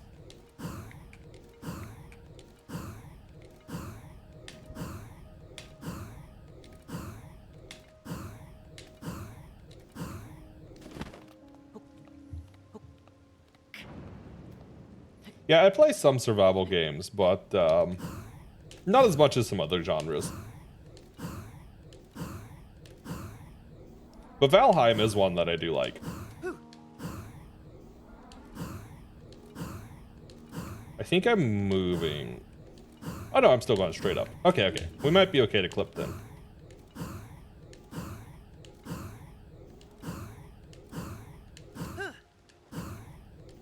God, I feel like it's right there.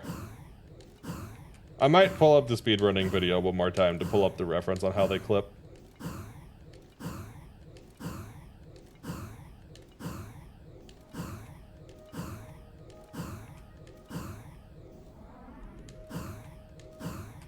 Maybe turning makes a difference, like this.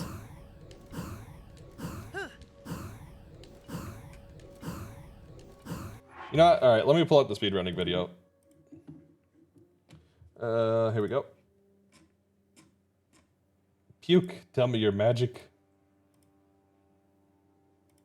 How do you do it so easily? You just... Oh my god, he makes it look like butter. You just jump through it and pull out the shield. It's easy. I'm like, what?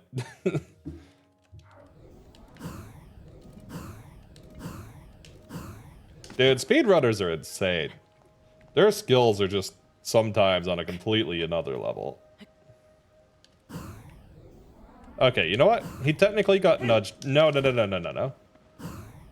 Okay, hopefully... No, I messed it up. Darn it, I had a good position too.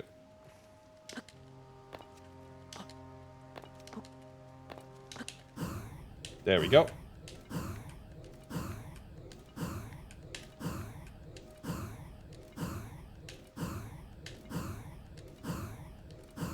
The good news is that once I get the clip, it shouldn't be so bad from there.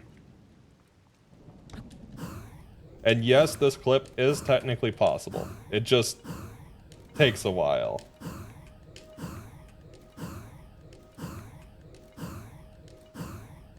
Oh, actually, so, sort of, but not really spoiler on Remnant 2. I don't know if I would call it a spoiler, but it was a note that the devs put out. So, just in case you don't want to hear, this is your warning. It's not something you can get currently. So, keep that in mind. But I will go ahead and go. In case you haven't heard, the devs put out a note that there is actually one archetype that nobody has gotten because they added an extra archetype that was meant to only be unlocked whenever data miners got deep enough into, I don't know, I guess the game. And that archetype will be unlocked for everybody once somebody finally cracks it. I think it's Archon, yes. And I was like, that's a really cool concept. They were basically like, we know people are gonna do it, so we're just gonna... Has it been cracked already? Oh, when did it get cracked?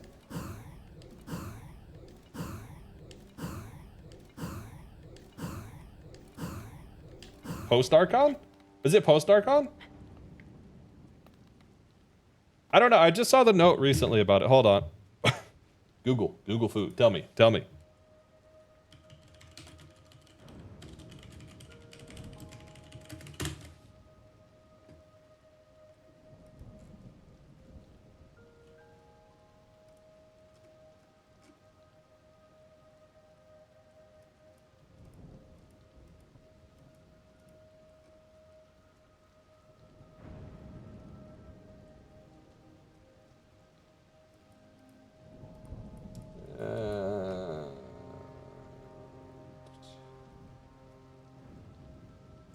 I guess it has been found. It was Archon. It was cracked yesterday.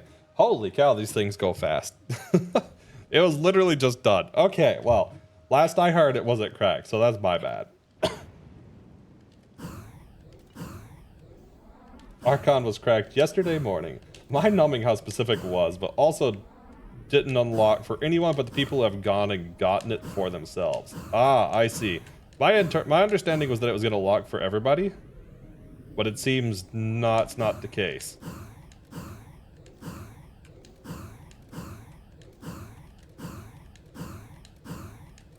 Oh, come on, just go up. You can do it, Link.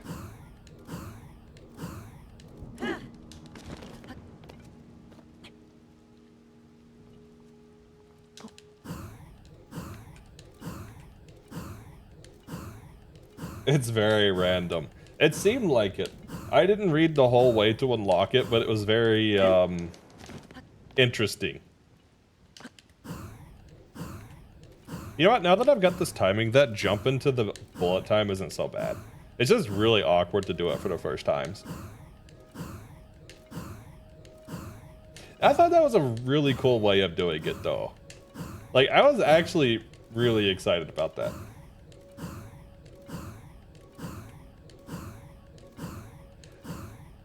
My suspicion is that... Hold, I'm pretty sure it's built in Unreal Engine.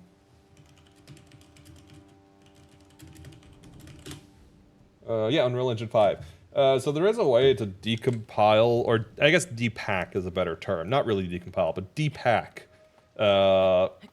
Unreal Engine or Unity games. So my guess is that they depacked it and then found something in that depack. I don't know how the devs hit it there, so it would depend on how they hit it, but I'm guessing they found it by depacking it.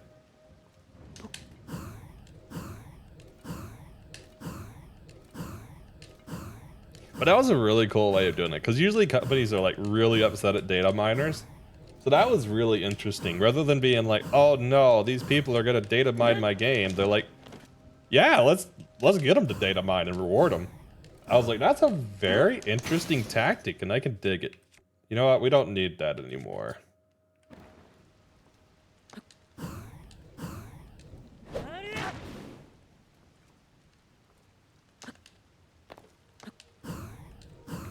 Why does this clip gotta be like this, man? This clip is so difficult.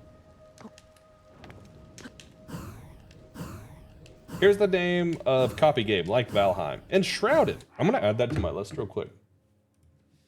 Enshrouded game.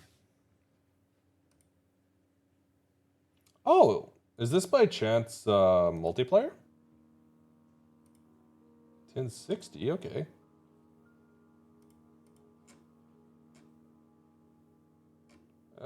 Steam page. Tell me, is it multiplayer?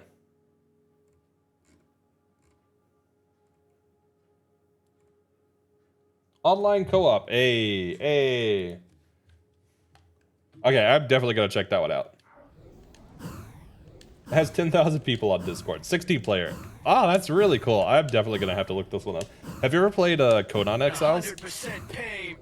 This is 100% pain.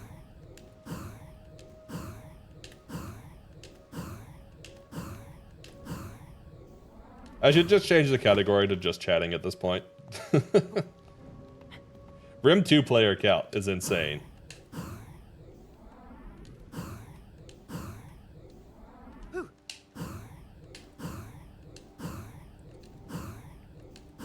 Look on trailer. I do remember voice fortune teller a little.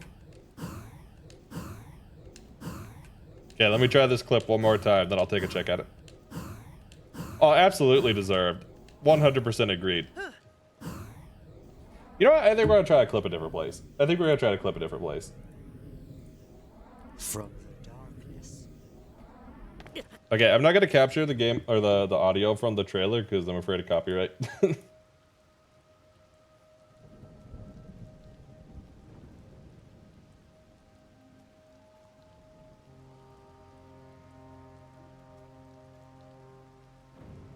Okay, this looks pretty cool. I'm definitely gonna have to check this out. The ones before you were fools. Oh, it's absolutely deserved. Hey, Darius, how's it going? How are you? Keyblade. Keyblade. How are you doing? It's been a bit.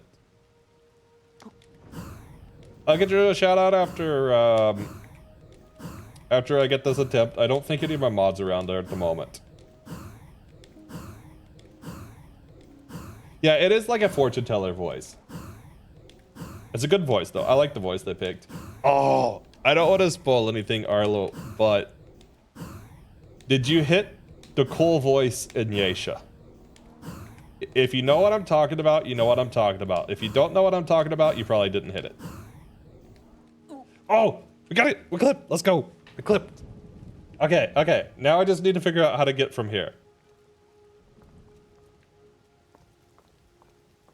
Okay, so now I don't know where to go from here. But that's okay. We'll figure it out. We'll figure it out.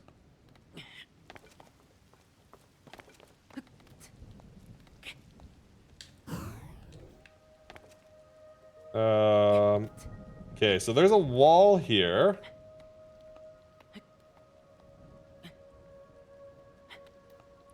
This geometry is really weird. I think I need to clip up one more time.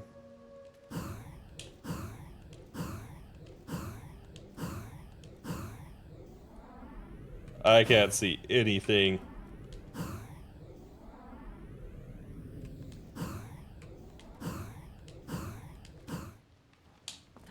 Okay, maybe not right there. Maybe not right there. Oh yeah, when you're out of bounds, sometimes the camera does this. You can ask me how to get the camera back, but I don't actually have an answer for you.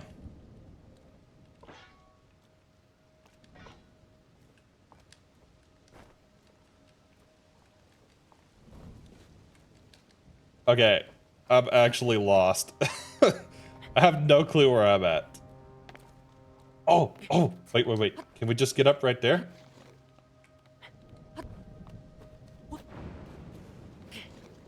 I have no clue what's going on. This camera is so janky. You need viewers to push in there. Honestly, just everybody shoved me through the ceiling here.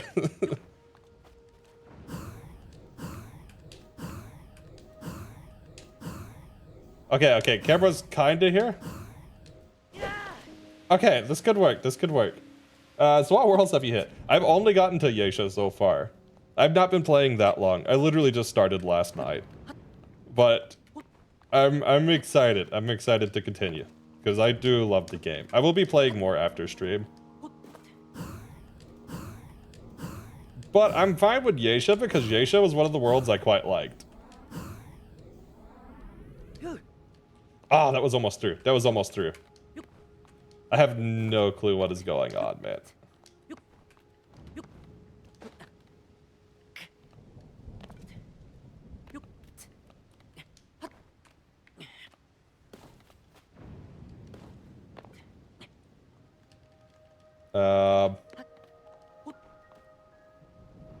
Okay, there's Link.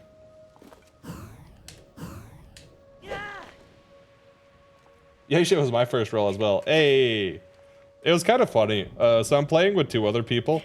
So we all rolled and got whatever random world. And then whichever one we liked the look up first, or whichever one we liked the look up most is who we went with as the host.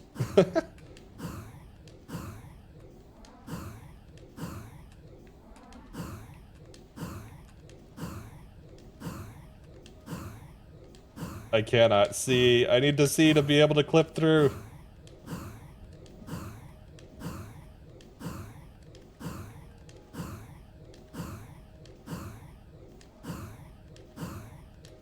You know what? I have an idea. Wait. Okay, no, that wasn't it. I think we were close to clipping, which is why the camera kind of like fixed. Never had to clip while blind before. That's a new one. I actually feel like my role was very much the welcome back, remember this role as well. Yeah, right, because Yesha was a fun one. Actually, Yesha was probably design-wise my favorite of the original worlds. I did like Racem a lot too, but technically Racem was DLC, right? Yeah, out of the very original, I think Yeisha was my favorite.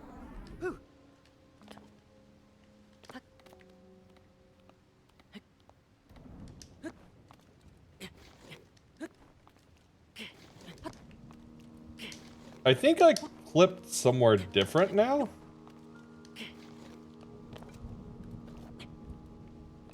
Or the camera panned somewhere different. I can't tell. Okay, okay. Can I get the camera in here for just a moment? Okay, okay. All right. I don't actually know where the easiest spot to clip here is, but I can see here, so we're gonna try here. Okay, okay, okay.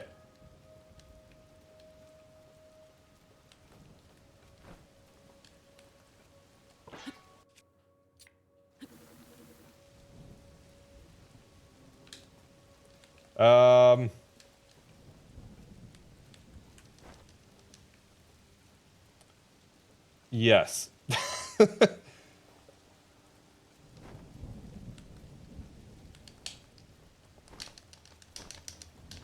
I think I managed to get into such a tiny gap that I can't move.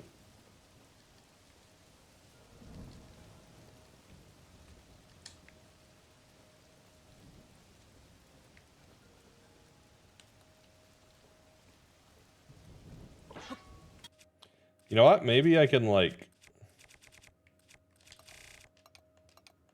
Oh, the ultimate clip. The ultimate clip tool.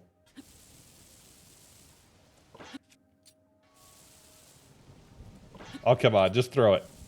I know you can do it, Link. You can throw it. I don't care where you throw it. Just throw it. You know what? I've got it.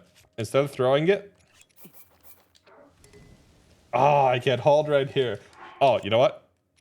Oh, I can't drop these. I can't drop these. Okay. Do I don't have anything with a bomb.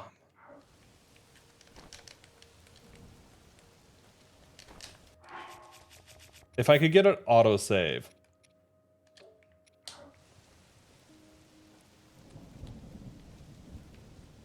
Well, does this tell you much?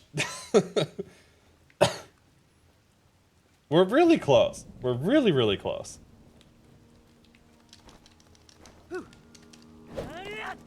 Wait, I fell back through, I think. I don't know how I did that, but that's actually good.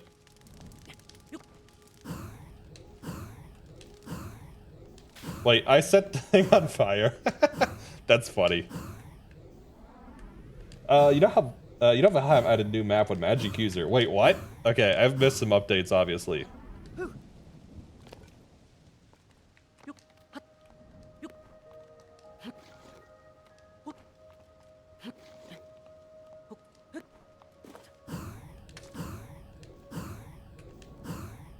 Okay, okay. You know what? Maybe. Oh my god! Just let me see for like half a second inside of here. Why is the camera so weird with this? Okay.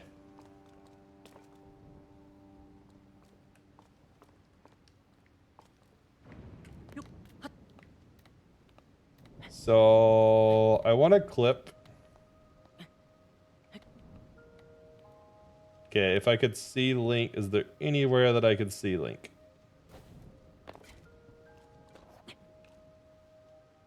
Okay, so I want to clip this way, I think. Right here. Yeah, right here.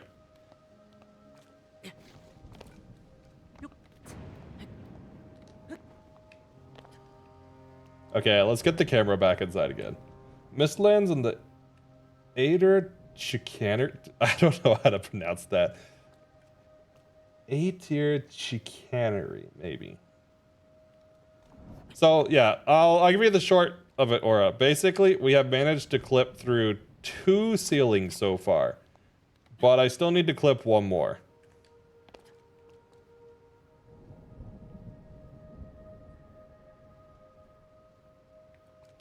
but I kind of need to see Link. Okay.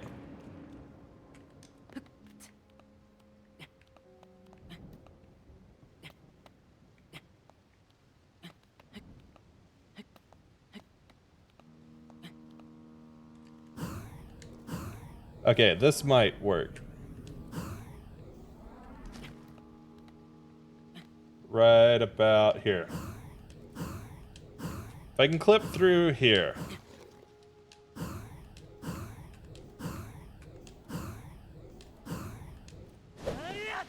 Oh my god. Chicanery. Okay. Kind of like shenaniganry. Shenaniganry. Oh, that's a hard word to say. Do you want? I mean, I won't complain about a Blue Sky invite. If you got a Blue Sky invite, I'll sign up for Blue Sky. I haven't like sent out a request asking for one, but if you're given one, yeah, I was just gonna wait till it came public, but I will gladly take an invite.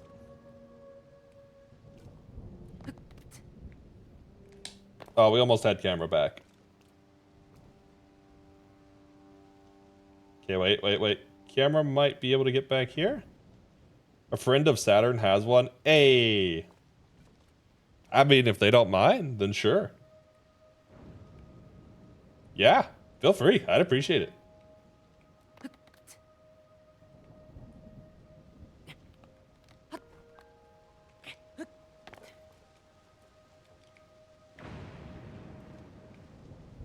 Okay, so...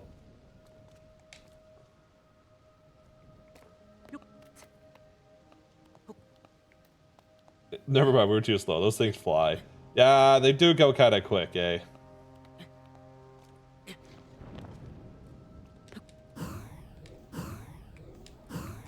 Okay, here we go.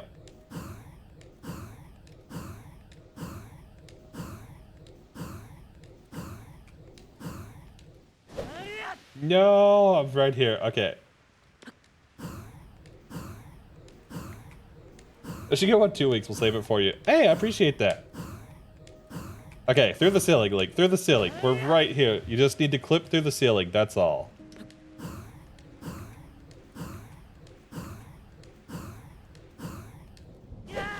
Oh my god, I keep pulling it too early. Okay. That's much nicer so far. I hope it does well, honestly. We were almost through.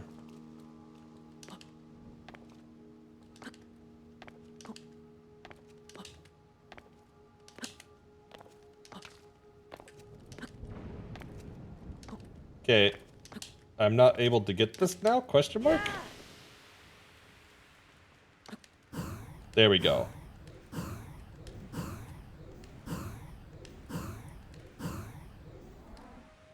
It's so close to clipping.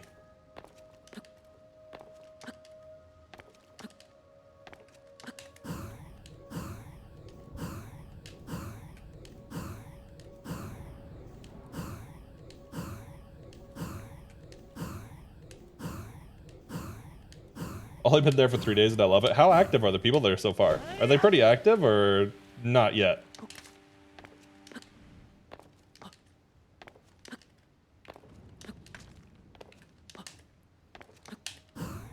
There we go. Pretty active. That's good to hear. Because that's the thing that a platform like that really needs. It needs the user activity. Without the user activity, those sorts of platforms don't really offer much.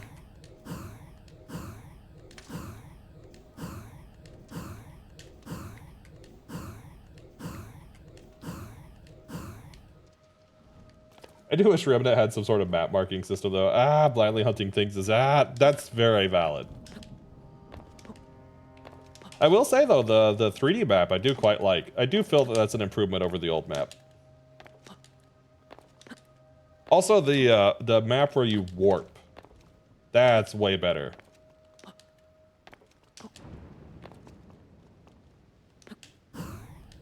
It's weird to witness the internet fragmenting. Yeah, honestly, it is really fragmented right now, huh?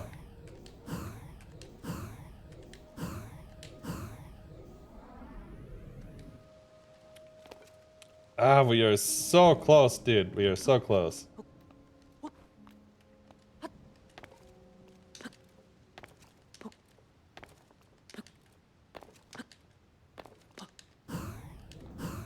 Okay, maybe on this side.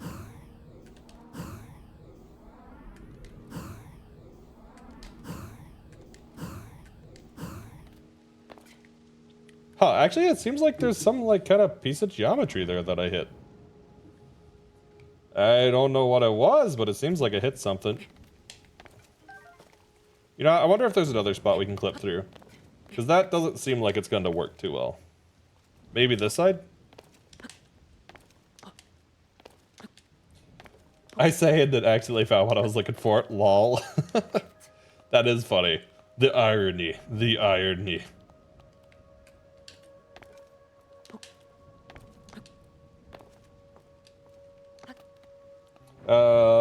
Like that annoys with the process into a giant forming. But it'll be a longish eventually. Furries seem to be flocking to Itaku for the most part, at least. Hopefully the FA transition is more painless. Yeah, I see a lot of them go into Blue Sky as well.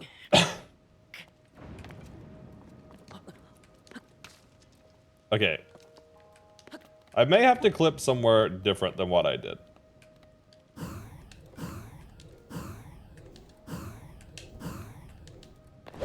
Unless it's possible to get an autosave.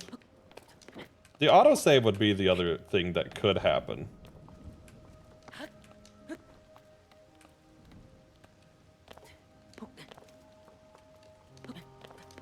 Took me 6 months to get the invite. That's a long time. I'm kind of surprised they haven't like fully launched it yet. Okay, so right here. This seems potential. It's got potential.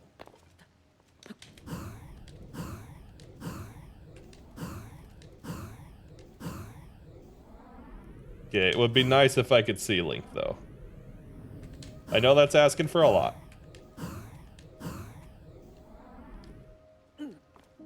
Okay, I don't know if I'll be able to clip there.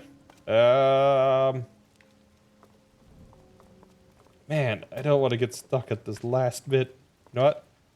Maybe...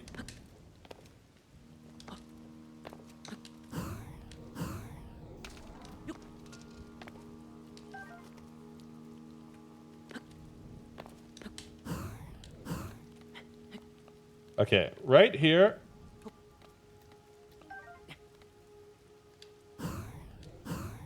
If I can clip through this spot, this seems potential because it's got a little bit smaller of a gap than the other one.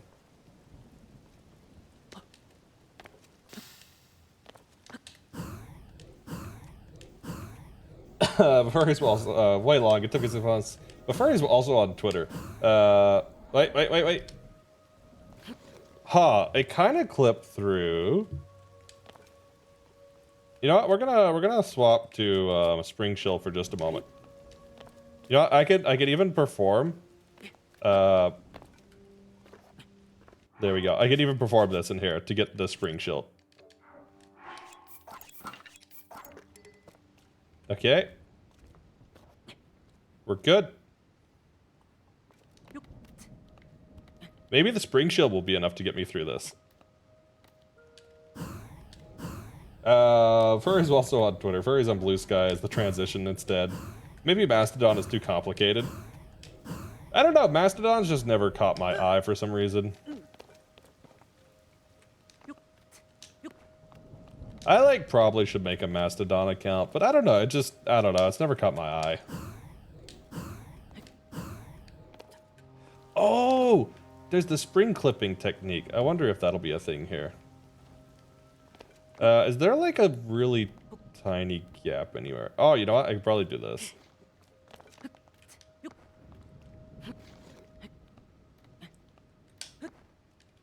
Anyway, he's gonna pretend to be part of normal family. See, I just don't even bother pretending that. I'm just like, nah.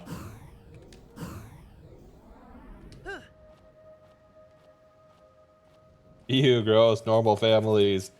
Some people's families are okay. Also, I'd argue Mastodon is very much unnavigable by the furry masses due to its decentralized nature. Yeah, I feel like the decentralized thing, it's overdone, okay? It's overdone. Like, the idea of how to do decentralization is fine and all, but like, I feel like most decentralized quote unquote apps or things, that's like their whole thing, right? That's like all they have for them is like, guess what? We're decentralized. And I'm like, cool, but what features do you offer? And they're like, decentralization. And I'm like, cool, but what features? And they're like, decentralization. And I'm just like, never mind.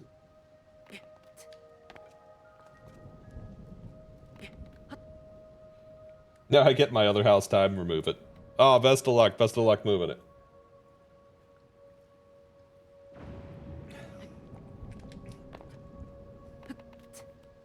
Okay, let's reposition and find out where the heck we are, because I don't actually know where we are now.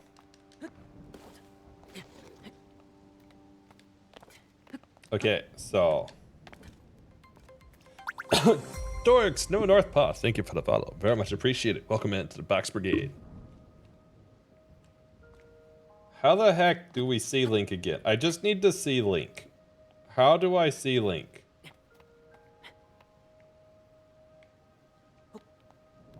Okay. We sort of have C Link. Okay. Game. Work with me, game. Work with me, game. Why did they make the camera so much worse in this one? You only need TNT to blow it up. You know, ironically, that has been my solution to a non-trivial number of shrines. Or a non-small number of shrines.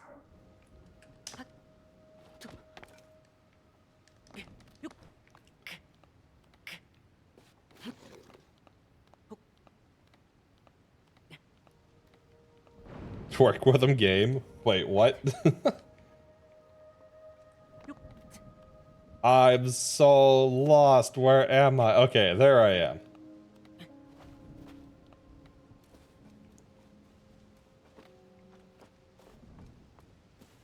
Okay, I made it up into this little bit. Wait, you just get it. You don't even need a clip in that? Okay. Okay, if I could, like, get it to just update my coordinates and autosave, that's all I need.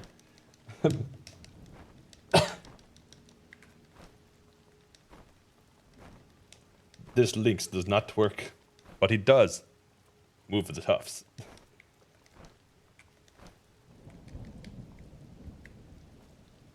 Okay, so I know I could stand here.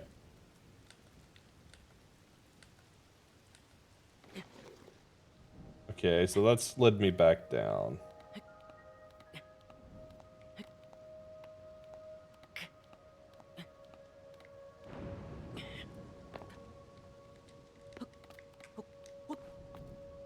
Okay. If I could clip? I don't know. Wait. Okay, I have an idea. If I could get to where I can see Link again.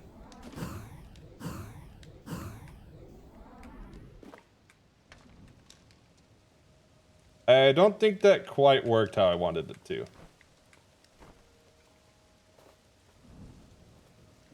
Can I hold here? Oh, I didn't think about this. Darn it. Okay.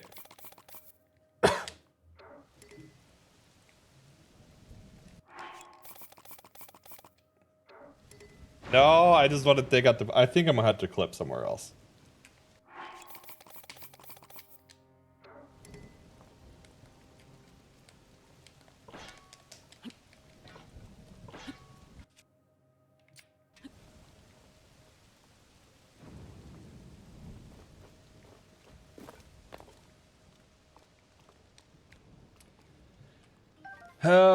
Alright. I think I reload and I try a different clip. I do have one kind of option, I guess. I don't think this'll work.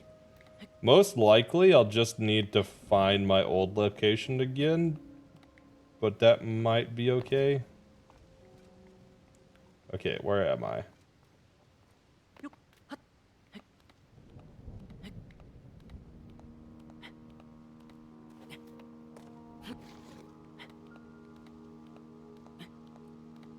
Really gotta get an avatar of Rel.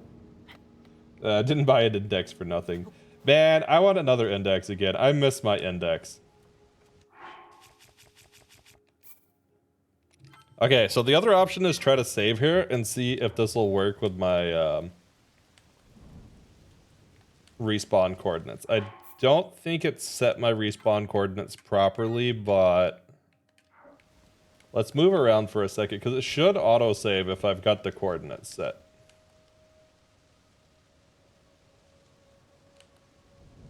Maybe I could just barely... No, alright, let's just YOLO it. Let's see what happens. It's probably not going to put me in there because it should have autosaved if it set my coordinates. But if I clipped it once, I can clip it again.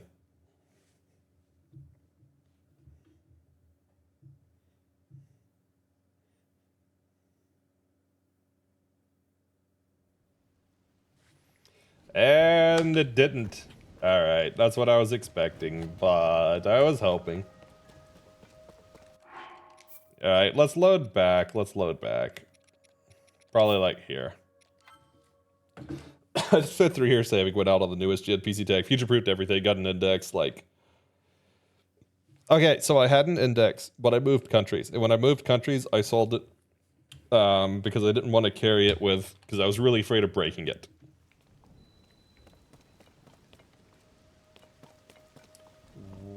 Where am I?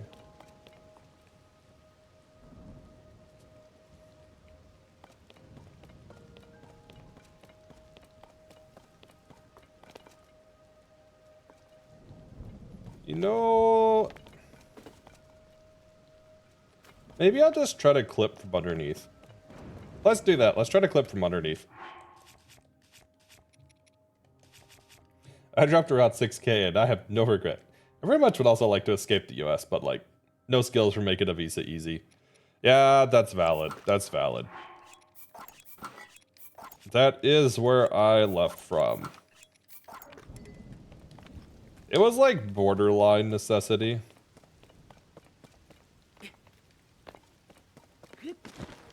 I say borderline. It was pretty borderline necessity.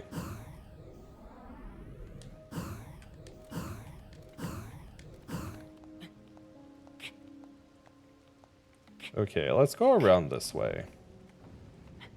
I will say that if you could become self-employed or find a way to be self-employed, that opens up a lot of visa potential.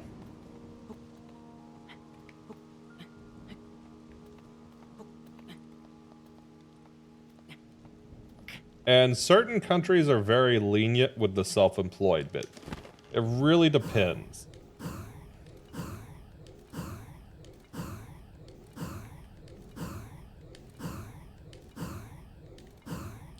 Okay, a little known tip to my US viewers out here.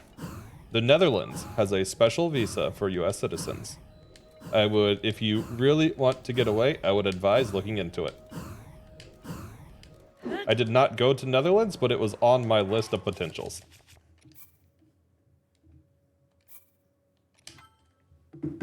But yeah, it has something called the DAFT visa. It's a sort of self-employment slash business starting entrepreneur kind of visa, but it's very different from your typical entrepreneur self-employment kinds of visas. In the sense that normally with those types of things, the requirements mean it's really difficult to actually meet the requirements. But the way the DAFT works is you don't necessarily have to have a business already. You can start your business as part of DAFT. You don't have to have income yet.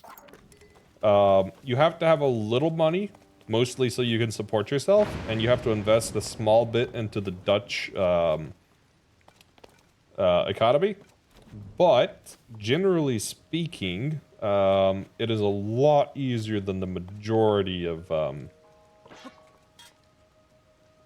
self-employment or entrepreneur visas. There are also digital nomad options. If you can find a remote job, some countries like Portugal will let you work remotely.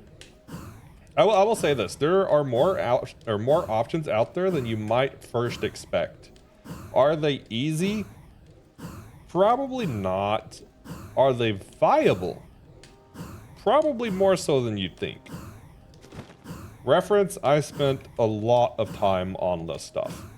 I am not professional. I do not offer actual legal advice, yada, yada, yada. But, like, I did spend a lot of time on this. I got really lucky and I didn't have to take one of these routes, but I was fully prepared to go for Daft Visa and I was getting ready to.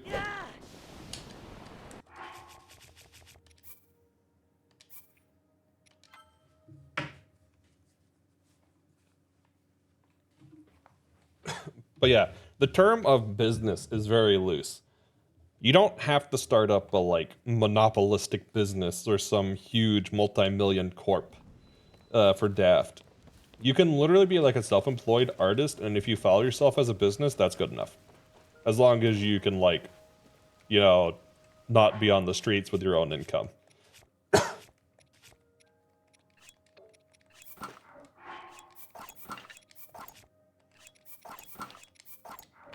I'll say this, it's very worth looking into. It's very worth looking into. Same thing with like the Portugal nomadic visa, well, digital nomad. There are some other digital nomad visas out there as well. And generally, they're quite worth looking into because the income requirement isn't necessarily as high as you'd expect. So if you can work or find some sort of, not even quite specialist job, but something that just pays above average for the area that you're looking to move to, that's probably all you need. Outside of Europe, there are actually some other options too, especially like in South America. I believe there are quite a few digital nomad type of visas. With Daft, you need to have employment via your business only. But if you have family, are married, or that sort of thing, they can take up additional employment. That said, with Daft, if you want to use your business as a sort of contract, so you would contract your work with another business, then that would be viable.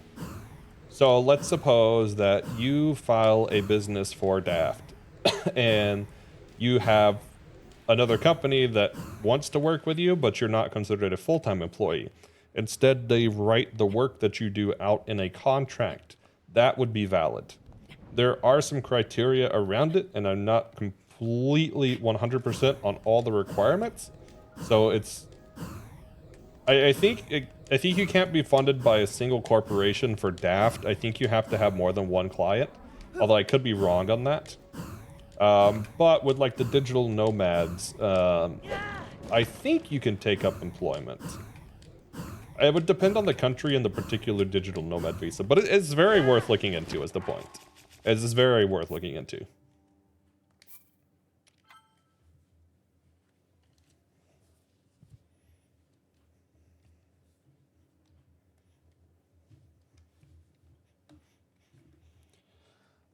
You know what? I might try a different spot to clip.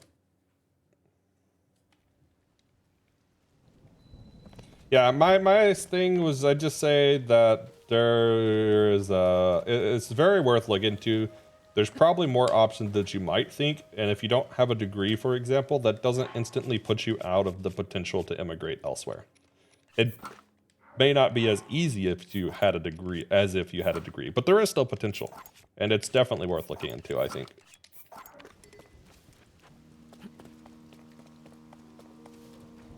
Oh, that's an interesting bug. Wait, which one?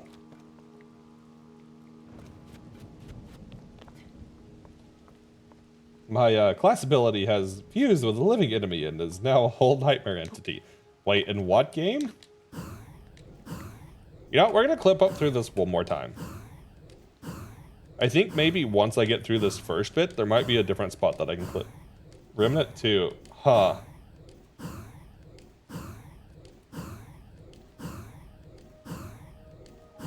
Well, that's interesting.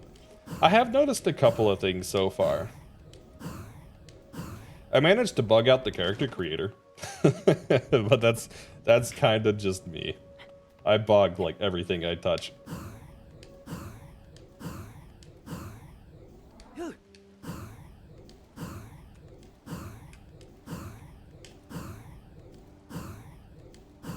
I mean, I even unintentionally bugged Kingdom Hearts, so like 3, which has been pretty bug-free.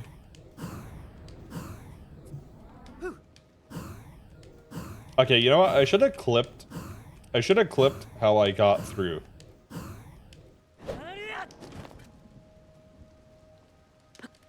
Hey, thank you for the lick, Nita. Enjoy your lick. I swear I will get this.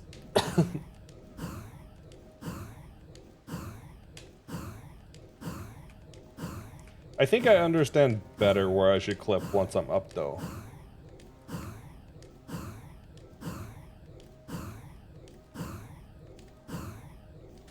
All right, what we got for updates? What we got?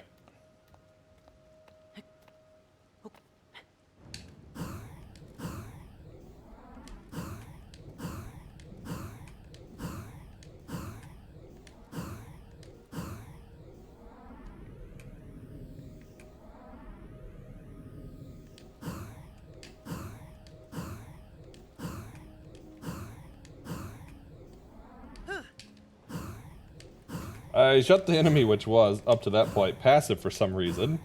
Interesting. Did it turn them back, or did it cause something else? Actually, there used to be a funny bug in Remnant 1 in the early days, where you could just open a door without a key. That one was pretty funny, honestly.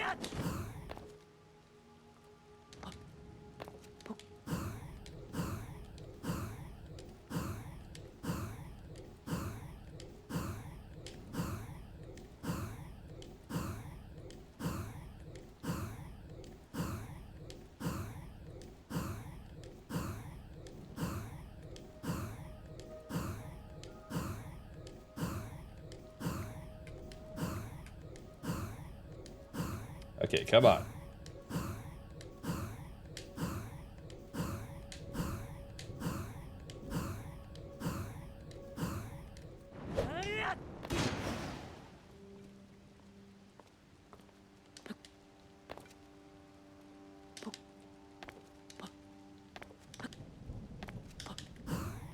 Yeah, actually, I have a Discord if you want to jump in. That's the easiest way to find me. If you guys are interested, feel free to jump in. We talk about runs, Pokemon, share memes, share food, various things. Did I manage this? Wait. Then it sort of dragged the ability around and now had its whole thing not functioning until it hopped down a ledge and everything began working as intended again. What?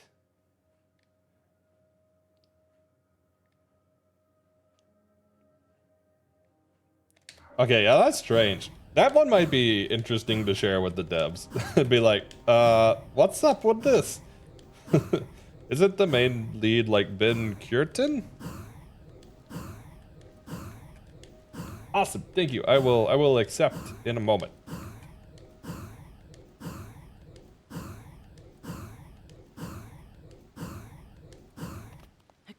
I think Ben Curtin is his name. It's something like that. Okay, please clip through. Please clip. Oh my god, I messed it up again. Wait, we saved. Okay. I gotta really be more patient with these arrows.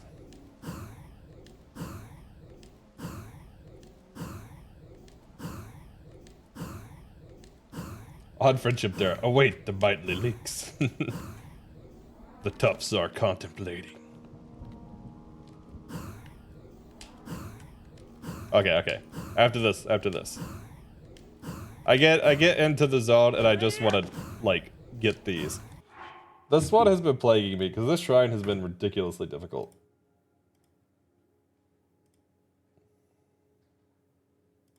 Okay, I think that's you. If not, then rip.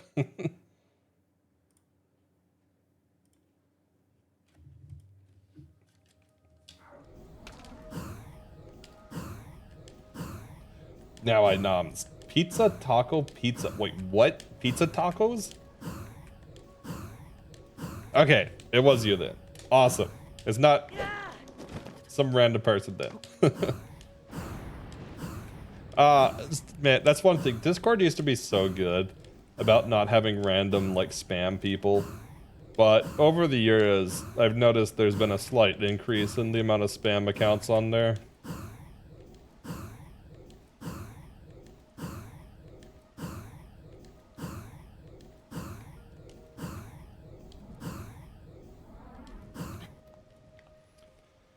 Okay, now where the heck is this spot to clip? You know what? It's gonna be right here. Because that's where he fell.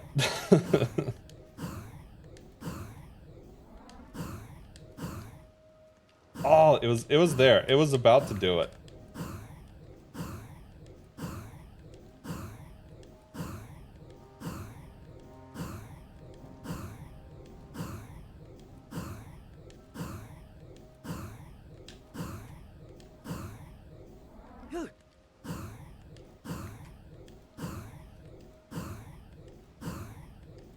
Wait, I hate Blizzard Friendship. There were bots, gold seller. Holy heck, took years to fix. Man, the bots are so annoying. It's not limited to like one application or one site. They're just ridiculously annoying. Like, I get that they make money from spamming people, but wow, do they just suck.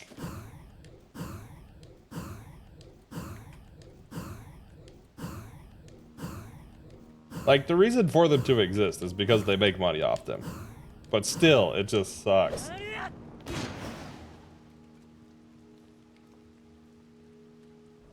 Alright, let's go this way.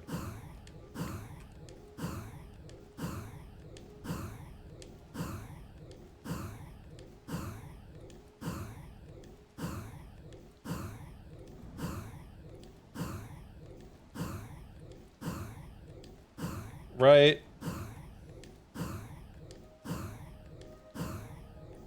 I think the ones that have been bothering the most recently, since I have gotten into content creation, there's a lot of bots that are like, you'll see the account is like, I'm a VTuber artist. You can see my commission info here. And they'll message and they'll be like, hey, how are you? I hope you're doing okay. And then they'll talk for like 8 or 9 messages. And then they'll be like, so you look like you could use some commissions. Here's my commission info. It is so annoying. There are like a couple of artists that might be legit, but the majority of them are just spam bots, and it is stupidly annoying.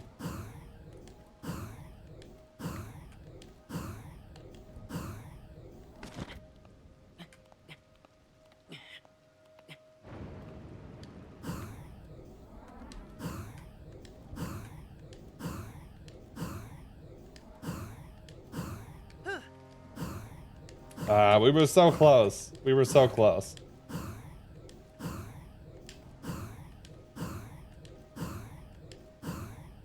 True, but Scary Mouse's new AI interacting with people. Yeah.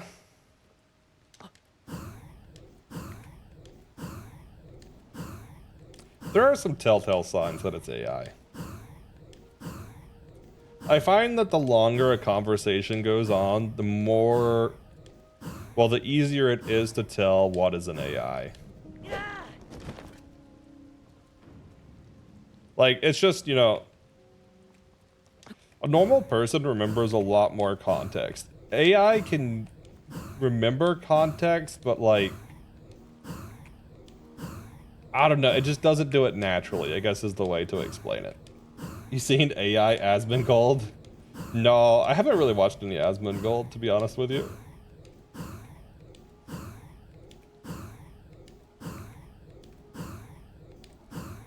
There's also a big difference between like real-time AI and non-real-time AI. It was funny. It did funny times. It repeated some words. I'm not surprised. But yeah, like the real-time AIs are definitely nowhere near as good as the ones that take a while to compute.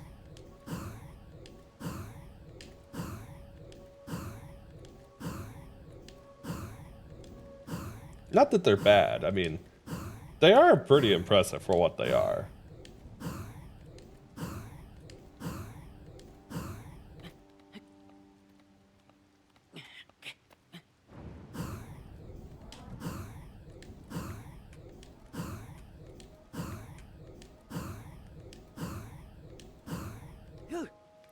There we go. Okay, we got back in.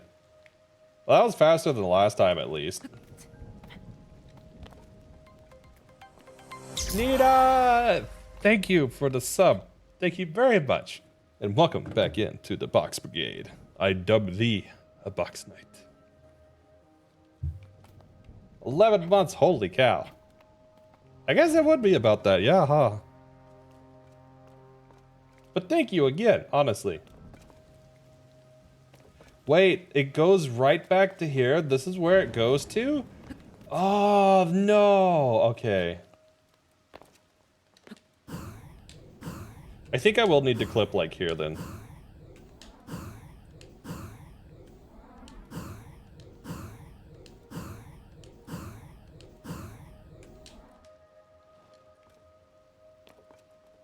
Unless there's another spot that I can clip.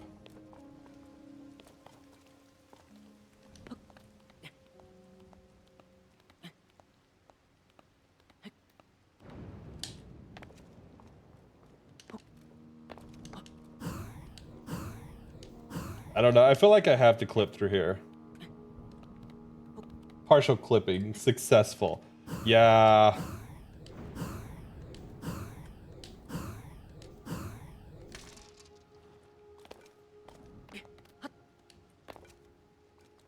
How the heck? Okay. I will figure this out. I will figure this out. There was some detail left out that I wasn't expecting though. I didn't expect the part after that to be the issue. I thought the initial clip was the issue. I think I understand what I was doing wrong with clipping beforehand though.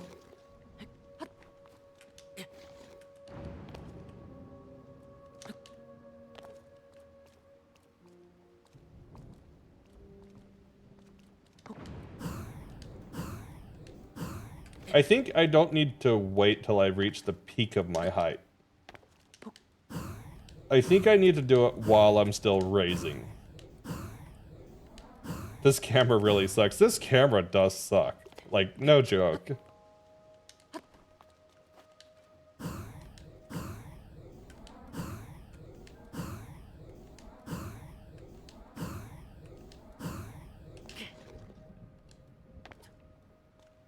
Okay. So that direction? I really can't tell much in here.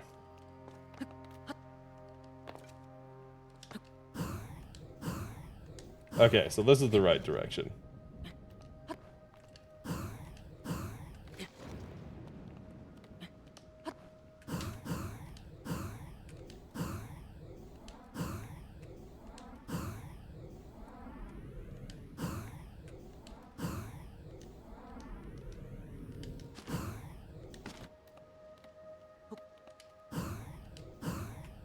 Come on, give me my camera back.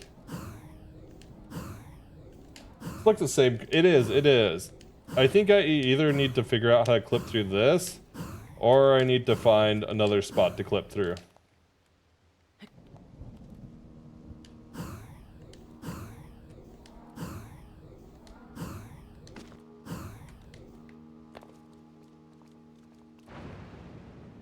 Okay, so right here.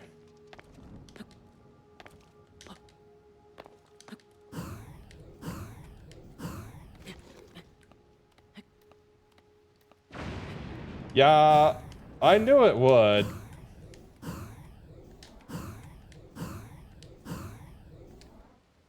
It's so close. If it would just trigger the respawn coordinates.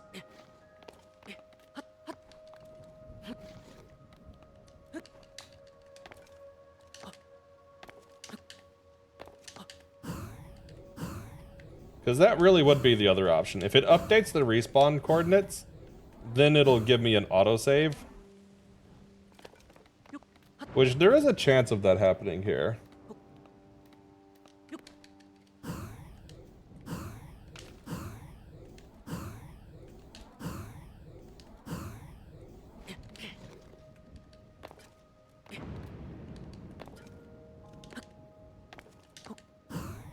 It seems like it is.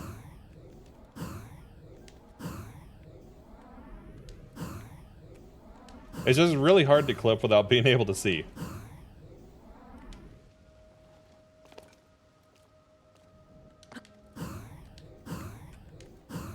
Like, if I could see, I would probably be able to clip this, honestly.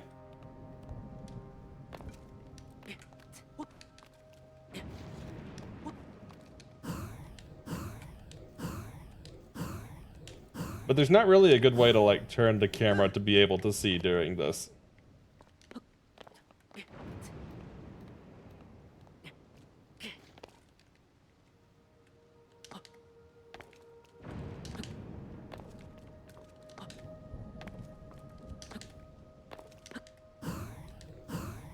Okay, you know what? We're in the corner this time. Wrong corner. I want to be in this corner?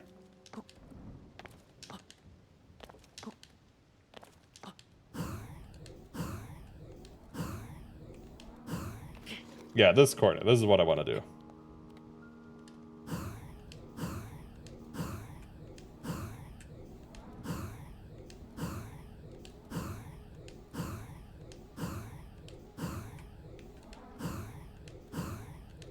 Okay, come on. Just give me a little bit through the ceiling here.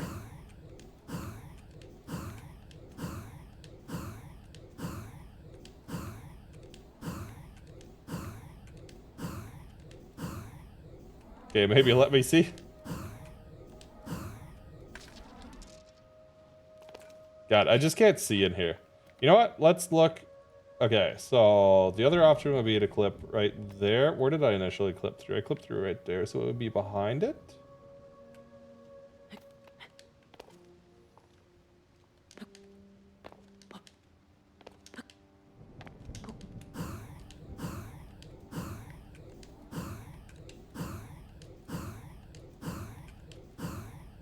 Okay, come on. Ah! Ah! It's right there. It's right there. We're right there. We got to the next spot. Come on, just auto-save me. Just auto-save me or pop me through. Auto-save, auto-save, auto-save, auto-save, auto-save. We just need an auto-save. There's an auto-save. Hey! Autosave means it updated the coordinates, which means we just need to load the autosave. Oh my god, the shrine. I knew it was going to take a while.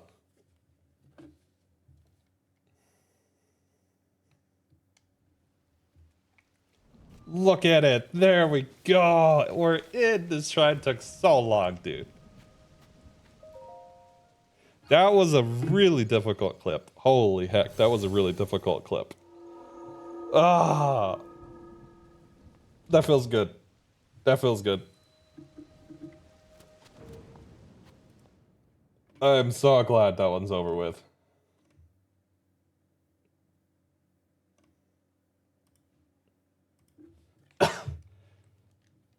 I am glad as well. I would have clipped it if not, but still. Alright, let's tackle the inside now. The part that I'm not worried about.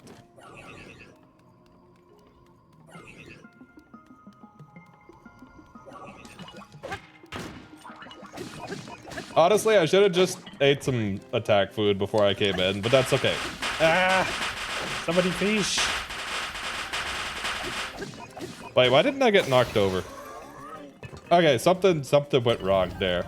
Hold up. Let me restart it. Okay. Ice cream cone, how's it going? Good to see you. I'm so glad we got that one, dude. I'm so glad. That was the last shrine I was worried about.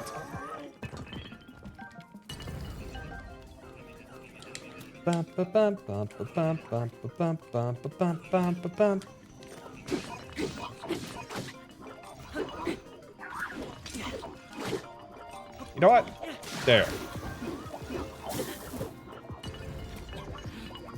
I have all the hearts now, so attack me however much you want.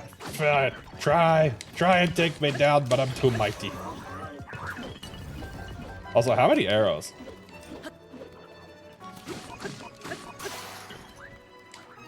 Okay, where are these guys? Actually, you know what?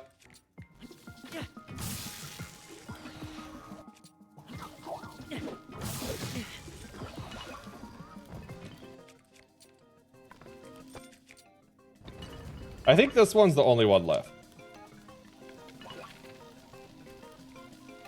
Oh, you know what? I got a good idea.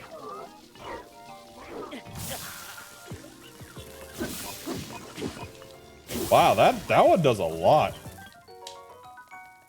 How have I not picked up a strong Zonite sword? That feels like something I should have had by now. There we go.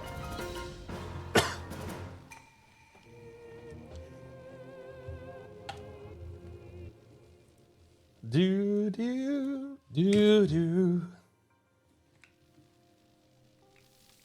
Great shrine.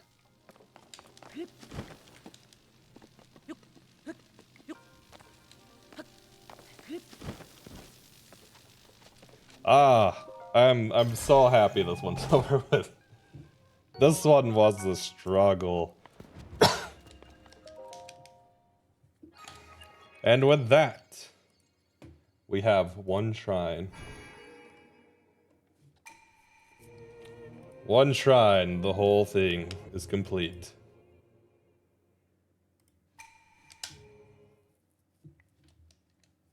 And we'll have done every single shrine in the game without abilities.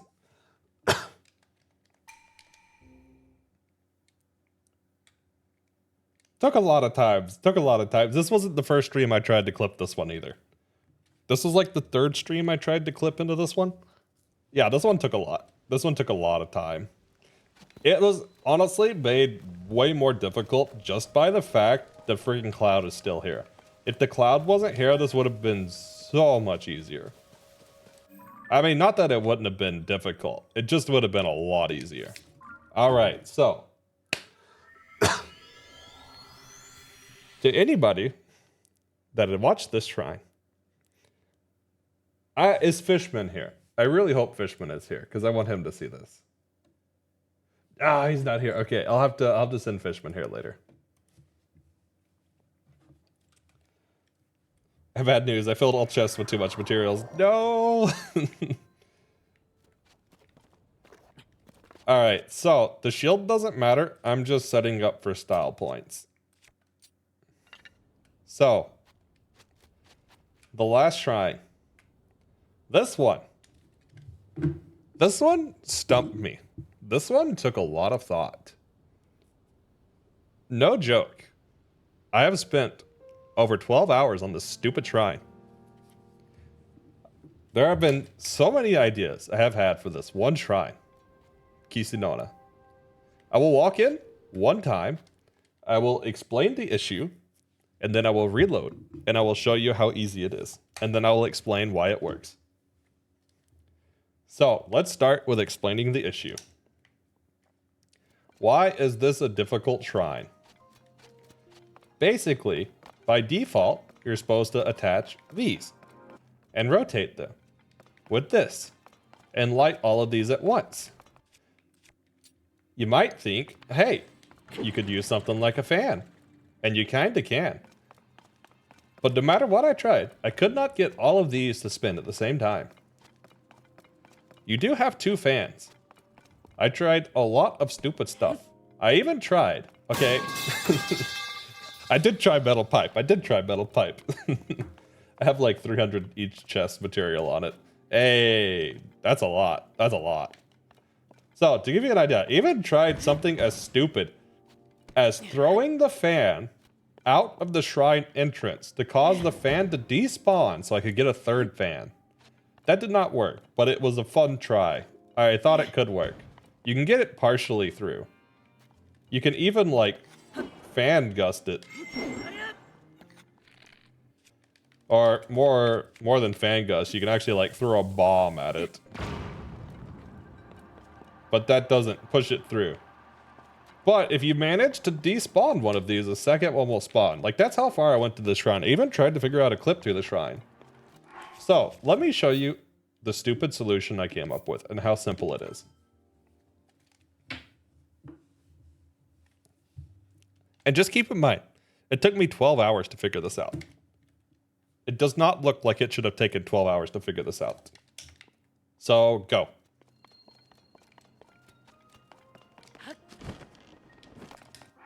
So we go into the inventory. We drop some bombs. We go into the inventory. We drop some bombs. We go into the inventory. We drop some bombs. We go into the inventory. We drop some bombs. I think I misplaced them, so I'm going to reset them up. But only because I think I misplaced them. Okay.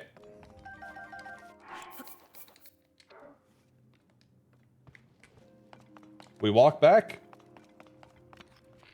We detonate. Shrine complete. That took me 12 hours to figure out. And I'm upset. In no world should that have taken me 12 hours to figure out. How simple was that? It's so stupid. It doesn't even make sense. It's so stupid. Why? This was the one shrine that stumped me for too many hours. That's a lot of damage. That is a lot of damage, isn't it? It's so stupid. Okay, now that it's done, let me go back in and explain why this works. It's not so apparent. It's not as simple as you think it would be. 100% pain. 100% pain. It is. Every shrine is done. Everyone. All 152. That's a great emote. Of course, it's Super Sahama. That was the last one. That was every shrine.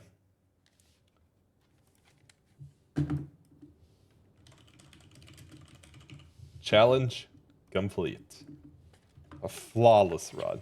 Now let me explain. Let me explain what made this so dang difficult, okay? There's something really specific as to why this was so difficult.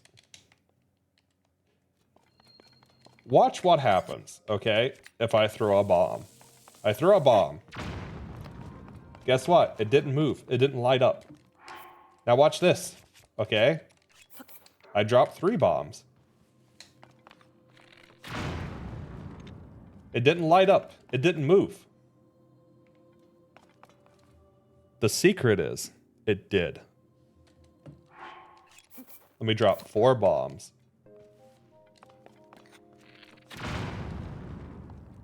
Notice how it spun there. The secret is that if you don't have at least 4 bombs, it does technically spin, but very briefly. But the explosion and the sound of the explosion covers up the fan spin. And I had tried bombs before, but because they cover up the fan spin, I never knew the fan was actually spinning from the bombs. And it took me that long to realize that the bombs do in fact spin the fan. And I cannot believe it was so simple.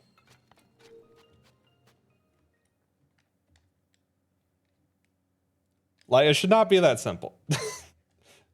It's so stupid, and it's beautiful. Okay, I'm gonna go get my reward, though. I deserve the reward for this.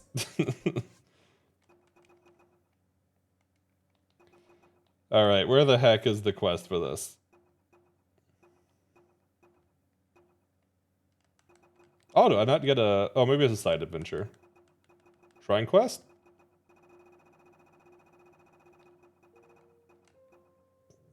There it is.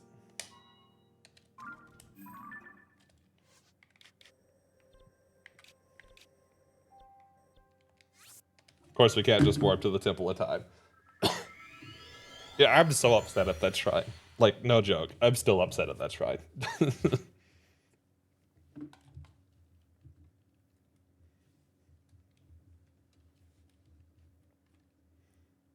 This was a difficult run, but it was a fun run.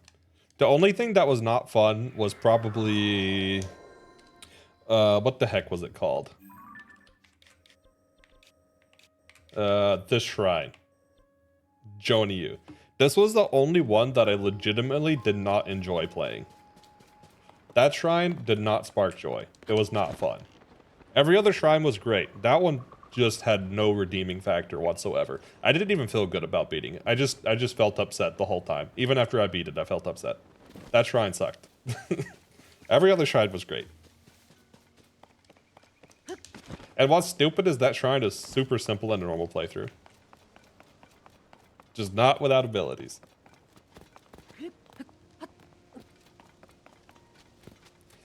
Oh. So that shrine, basically, you have to go into a cave, and you have to guide a crystal through a small, like, cave river. But the way that you're supposed to do it is you're supposed to make a little raft with fans and fuse the crystal to it. Well, you can't fuse the crystal to it, and you drop the crystal in the water on this really long river trail, it disappears and completely restarts the entire thing.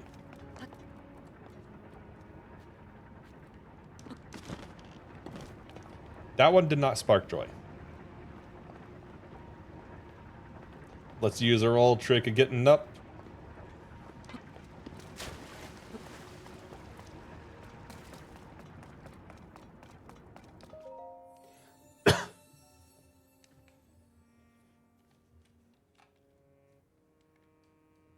That one did not spark joy.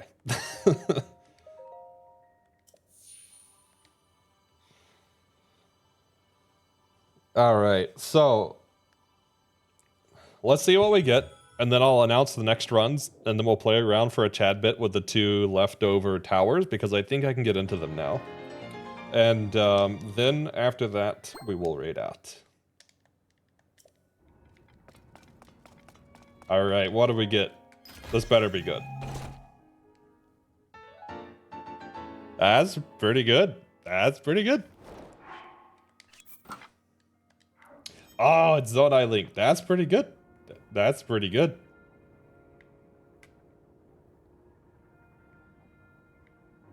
That is not what I was expecting, but nice.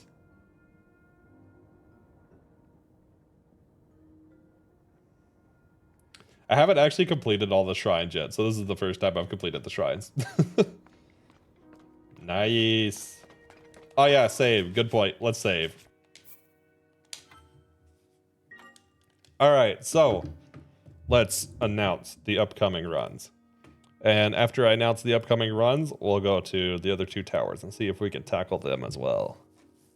So, Stage 2 of Trials of the Tufts, the Missing Sword.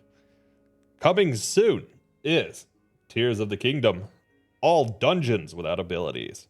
We've done all the shrines, but can we beat all the dungeons? Are they just as cheesable as the shrines? Find out soon. Disclaimer, we may allow sage abilities. I don't entirely know if the pedestals or interactables will interact with anything except the sage abilities. But I do have some ideas for each one, so we will try the ideas before we succumb to the sage abilities. But the rest of the temples, the rest of the dungeons, we will do without abilities. That one will probably be a fairly short run. Just heads up ahead of time. The second run, coming soon, is Baten Kaitos Remake. Except it is only item maguses. We cannot use any battle magus, only item magus. Which, if you're familiar with Baten Kaitos, means every combo is now off limits because you cannot combo item maguses. Next up, for run number 3, Kirby Amazing Mirror, but we cannot inhale. We will be attempting to see, can we in fact beat the entire game without inhaling? We'll find out. Next up for run number 4, this is going to be a long stage too. Run number 4 is actually a co-stream, or a co-challenge I'm going to announce with Saturn, who I think is out at the moment grabbing lunch. But it is going to be Pokemon Mystery Dungeon Explorers of Sky, except it is a randomized soul lock. Ever seen a Mystery Dungeon soul lock or Nuzlocke? What about a randomized one? Now it's time, because nobody has actually done a randomized soul lock in Mystery Dungeon. For some reason. I don't know why. It seems like a thing that should have been done. So we're going to do it and be the first. And the last thing in Stage 2 will be Final Fantasy XII Zodiac Age with only gambits. But the rules are not so simple as just gambits. Let me pull up the note. Oh, that didn't get copied over yet. So, on top of the no gambits, here is the core challenge. We are allowed to summon Belius a single time for story progression because you cannot get past it without summoning Belius, but we are not allowed to summon otherwise. No Niho Palawa accessory because it's absolutely broken and we're not breaking ourselves. We cannot quicken or use espers except for the Belias single summon. We have level restrictions, so we can only be to level 10 before Bergerba, only up to 20 before Wraithwall's Tomb, only up to 30 before the Elder Worm, only up to 40 before Judge Bergen, only up to 50 before the Draclor Laboratory, and only up to 60 before Pharos. We also have a 3-character max, meaning I cannot swap members in the middle of the dungeon like you normally would be able to. Additionally, I only have 1 Gambit slot every 5 levels, and I only unlock 1 new Gambit every level. That is a lot of rolls. It's going to be fun. We're going to enjoy that one. Gambits are my thing as a programmer. They are right up my alley. So, those are the 5 runs that are going to be making their way to the channel soon. But before we do that, we will have a community week first, because we haven't had a community week in a while, and we're in between stages. So we're gonna have a community week first, which is gonna be next week. So you can look forward to all of that soon. They are not fully planned out, disclaimer. They are in planning, especially the Kirby one. I may have to delay the start of Kirby and do the other runs just because of the beginning section. Alright, so let's see about these towers. We're actually going to start with the one tower over here. Because I know that this one I can get into. 100% this one I can get into.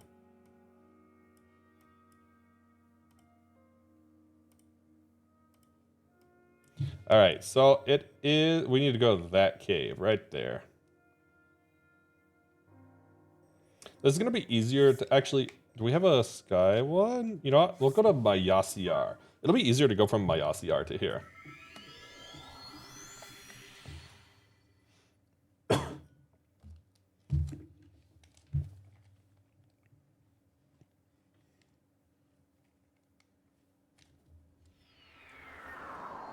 Oh, minus the fact that my OCR is like this. I forgot about that. Minor details. It's okay.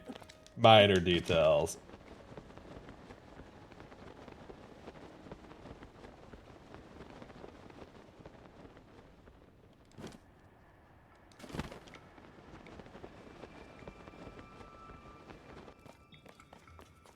Okay, let's identify where the tower is and then start gliding.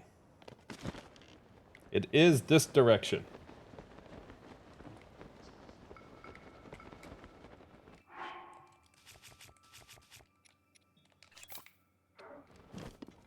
Also, I'm going to do some other cool stuff with this save file.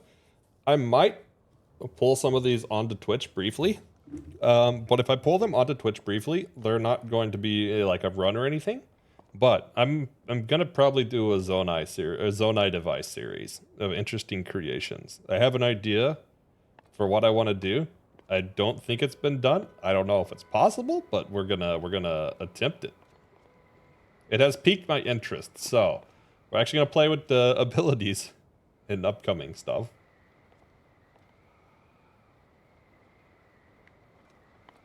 I will at least publish them as shorts. I will probably do a larger video over them too. Oh yeah, one other thing I am announcing. I will now begin doing some offline runs. Some things that are a little too painful to bring to stream that I do not think would be an enjoyable viewing experience. So, if you are subscribed on YouTube, expect some stuff slowly incoming of runs that didn't make their way to stream because they're so cursed. I will go ahead and announce it because some of you already know. Like Pokemon Stadium 2, except I'm weak round 2. I have officially cleared the first 8 gems in round 2, except I'm weak. Let me... Wait, am I going the right way?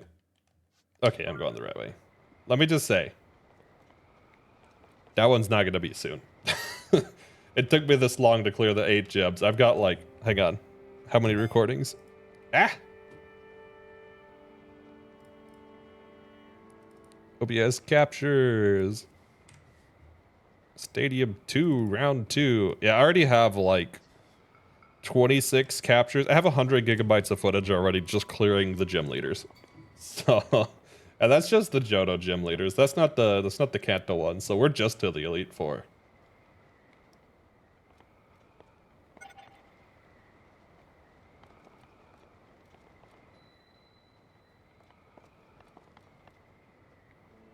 So yeah, lots of exciting stuff coming soon. Worst game. But you have heard of me.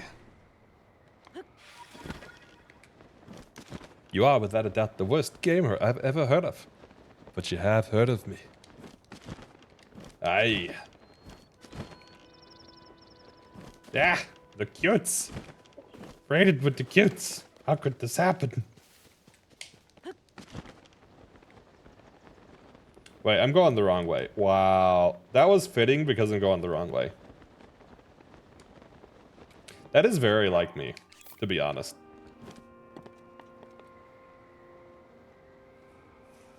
I don't know if that was intended to tell me I was going the wrong way. But if it was, good timing. Good timing. 2 to the 10th plus 2 to the 0th cutes. Wow. Wow. You know your 2, you know your powers of 2. 1024 plus 1. Me, a programmer. 2 to the what? Actually, I don't remember my powers of 2 as much as you'd expect. Not that I don't remember them, but I can't call them off the top of my head as quickly as you'd expect.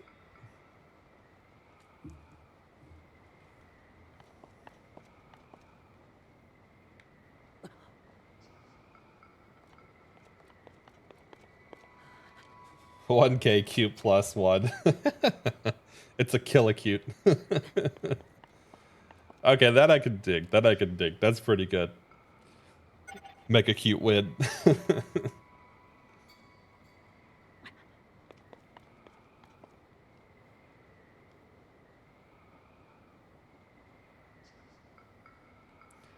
Dun, dun, dun.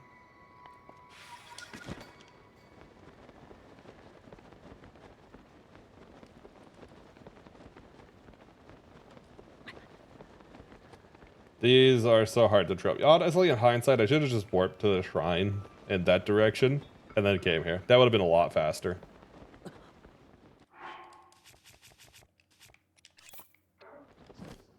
Yeah, that would have been way faster. That's okay. This actually won't be too bad to get into this. Shout out to Fishman once again. Fishman has helped a lot with this run, honestly. Fishman has given me a lot of ideas and solutions to things. He had the solution to this. We were playing around with it, but he came up with the final solution, so shout out to him once again.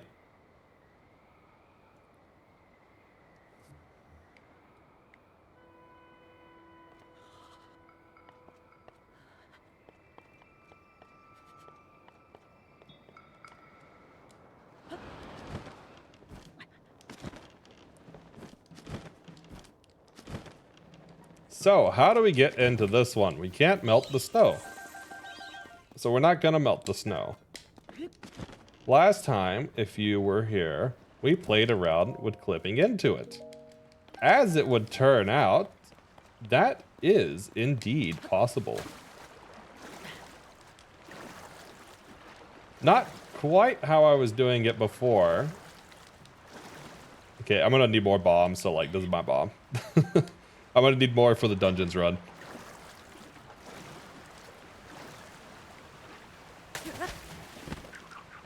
Oh, I still have the armor on.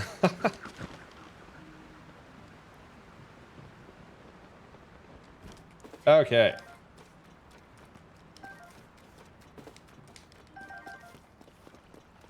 So, as for clipping into this, we will once again overload. And let's do, I guess, wing shield. Actually, no, I'll do spring shield for now.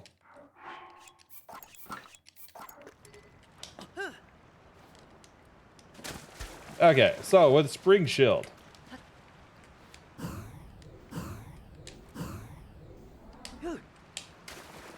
Okay, where did I clip through last time? I clipped through somewhere in the center here.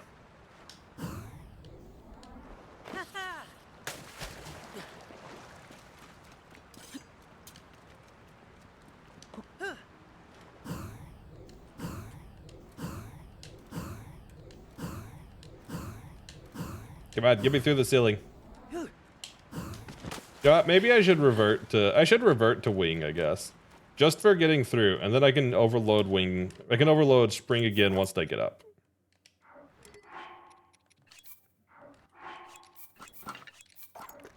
There we go. The downside doing this is now I need to do the harder jump, but that's okay. We're getting used to it.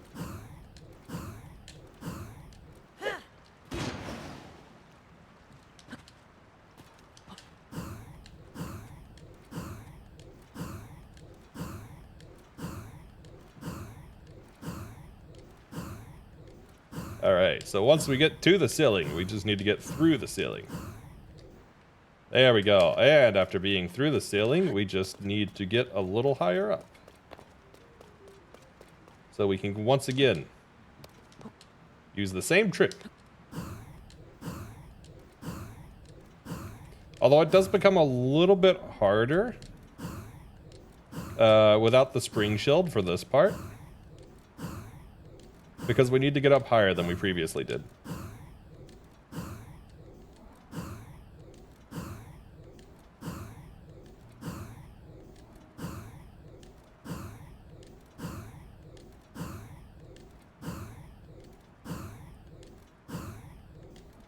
But once we have some height,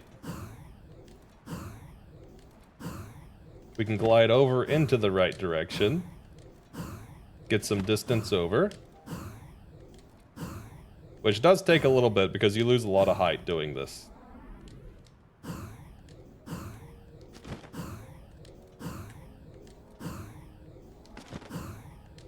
Okay. And we're on the stairs.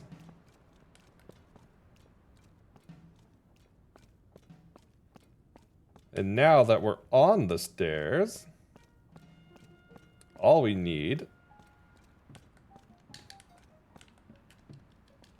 is for the game to give us an autosave, which I don't think it did yet. Yeah, no, it did not yet.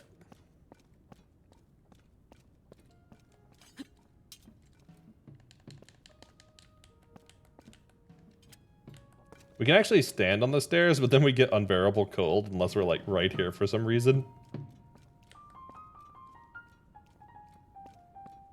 I'm not actually sure where the autosave happens. I didn't actually see the footage behind this, but I know it is possible. Honestly though, I think I'll just try and clip it.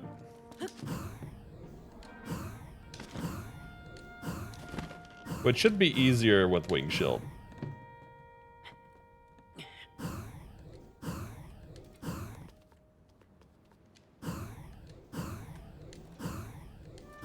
So the stairs actually mess you up with getting into bullet time.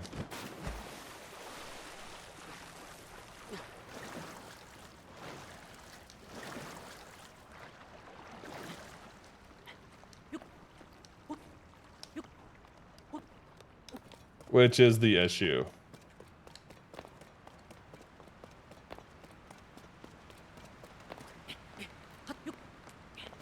You can, like, go up here, though. This does help with getting back. It is pretty interesting out of bounds, eh?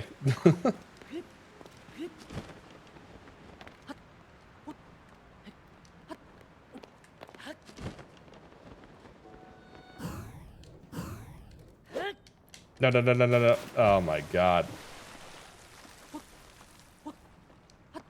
This is why I'd rather have the spring shield equipped.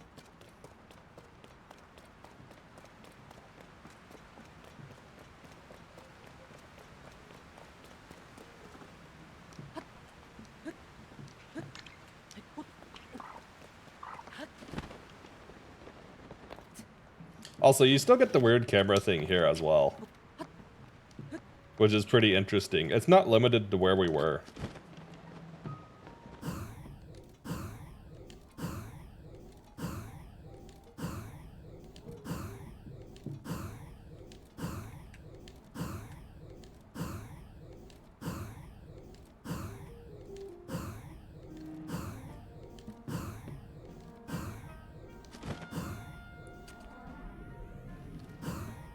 So I guess there might be one spot that we could technically clip through with the stairs.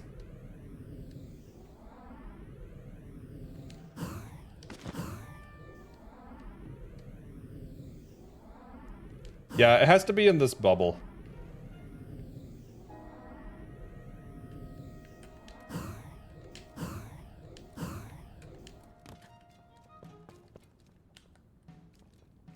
But it should be possible to trigger an autosave.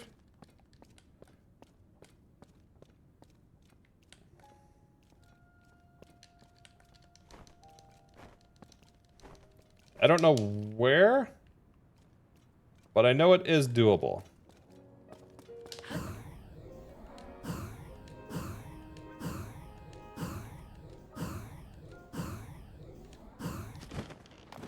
I kind of have to wonder if it's like here.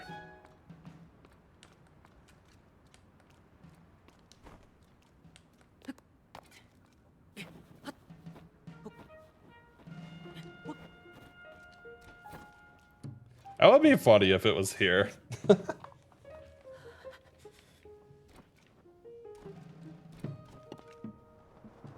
What? How did that happen? What? What did we fall through? That was unexpected. Oh, my tracker froze. I think my tracker's overheating. That's because I didn't take a break yet.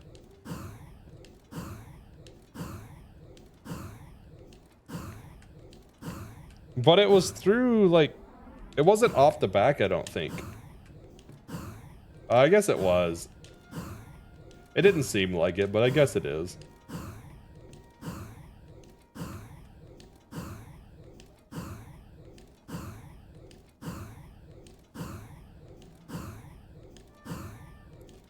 Bum bum bum bum. Bum bum bum bum bum.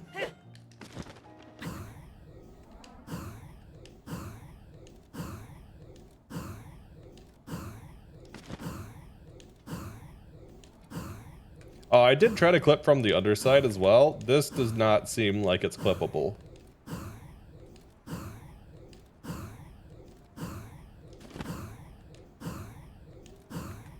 At least not without, like, extreme effort.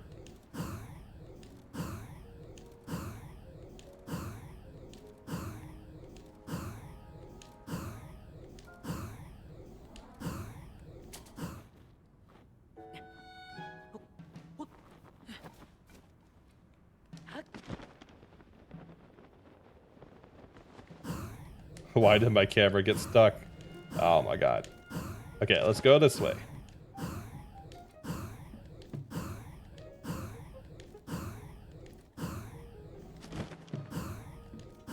We're almost back on the stairs. All right. Yeah, the uncrouch thing doesn't seem to work in this. It worked really well in Breath of the Wild, but I think they patched it for Tears of the Kingdom.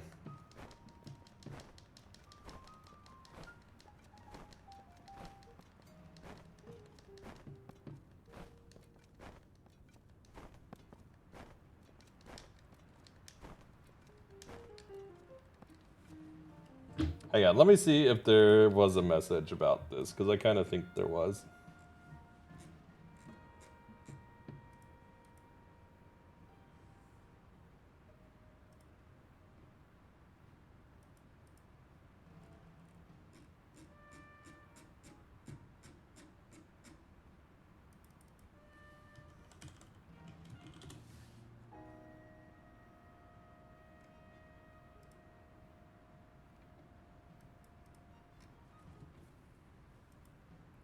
What does it get back?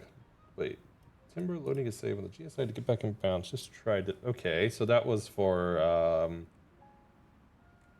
that. Alright, alright. Did he send anything in here?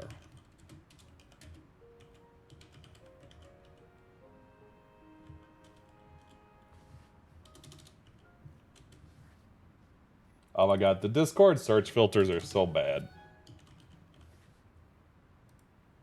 There we go.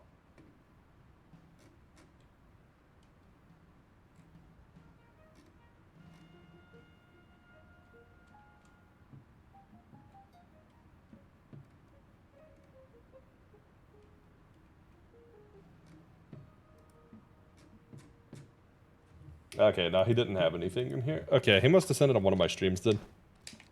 Which means I might have to look back. And before I'd auto-saved and I just didn't see it. That would be my kind of luck, honestly. You know what? I guess I could try, like, right here. That seems high enough to likely work.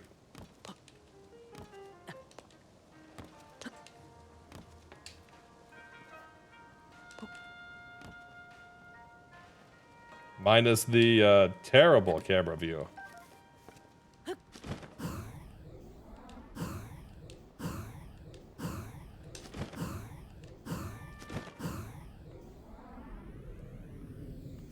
Okay, let's see if we can get a clip through.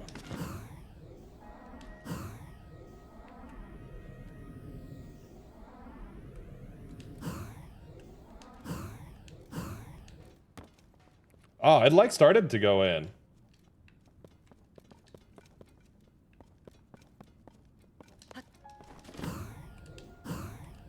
Alright, let's get back up here. I'm gonna switch shields. I'm actually gonna switch the spring shield, I think.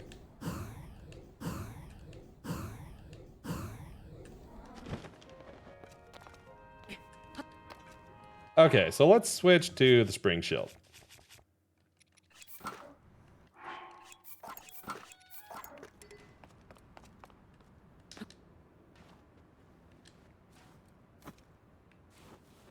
I don't think that clipped me where I wanted it to, but it did technically clip me.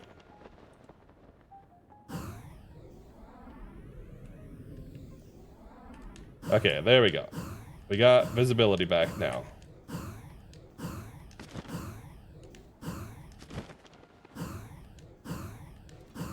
Oh, what about from the other side? Probably not, but...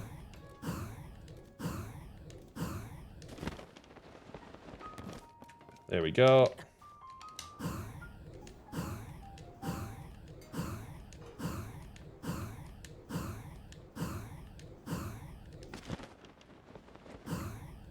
Actually, no, the spring shield could work from this side.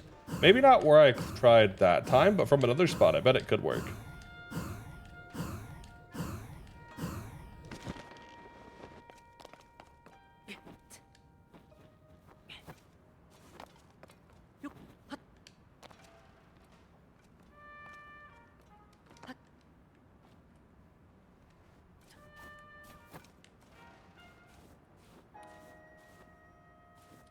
I wonder if there's like a tiny spot where it'll fall through here.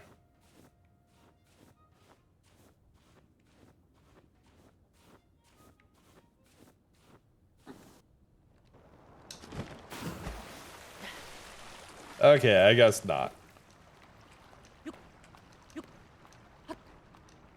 Well, at least I swapped to spring shield, so it's easier to get back up now.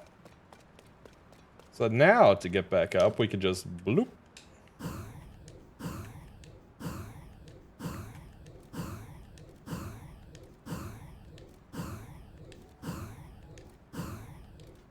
Oh, I have an idea. I have an idea.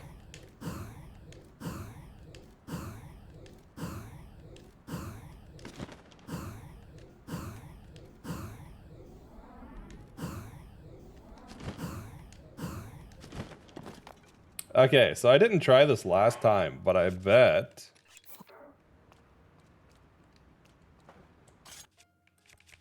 Yes, I can light a campfire here.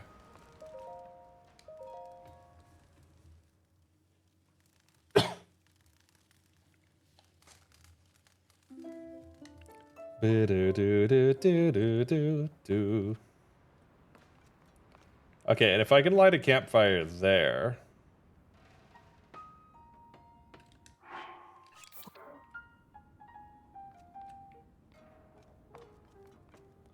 There we go. That means I could probably light one here.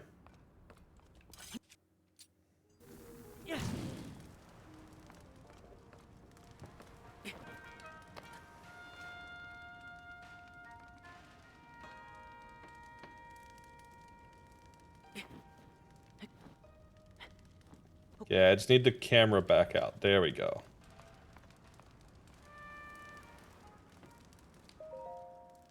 Okay, let's see if this does anything now.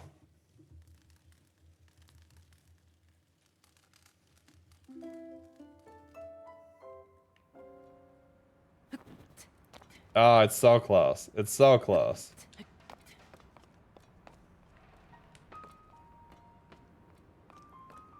Wow, did you go there? You went there. Hey, it seemed like it would work, okay? Now let's go around from the other side. Maybe this side we can get a little entry. Ah, there's the autosave. It was this side. It was this side. I didn't realize it was this side. Okay. I guess that makes sense the way the geometry is there.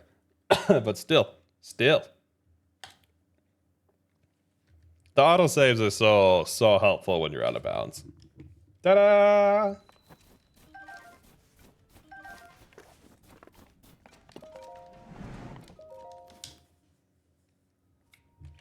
And voila. Little chat delay. It's good, it's good. Yeah, it happens sometimes. I feel like as I stream, the longer I go, the more the delay becomes as well. For whatever reason. I don't know why, but it feels like that.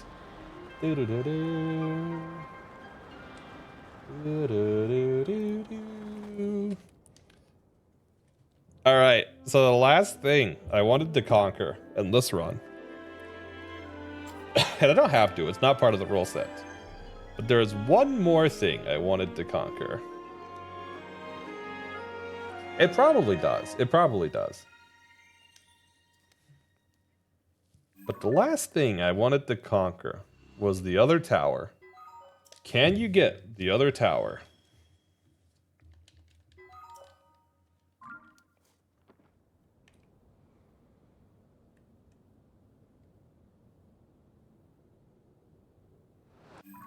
Let's go find out. Is the other tower possible to get? I don't honestly know the answer to that.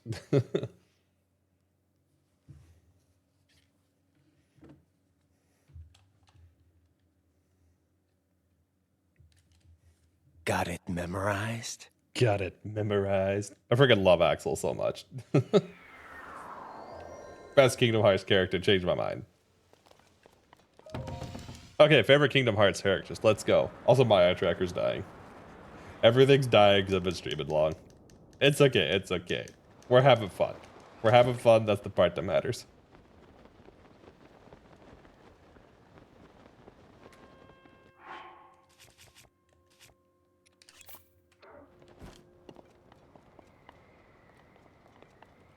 I guess I should probably mark it. Nah, I think that's the right one. I think that's the right one. Oh yeah, then I was gonna show you Joan CU. Because you didn't know which one Joan CU is, Nina. I think I clipped Joan CU on the channel. Let me see.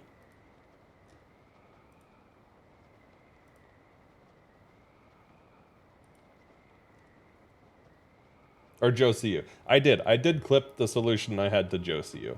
It was a bit of a pain, but yeah, I did clip it if you do want to go back and see it. Or you can always wait for the video too. The video will be out in like, I don't know, 5 weeks? 5 weeks? Yeah, 5 weeks. I don't know. I might try to expedite it a little more than that, but it'll probably be 5 weeks. Oh no, they found the box. How could they find the box?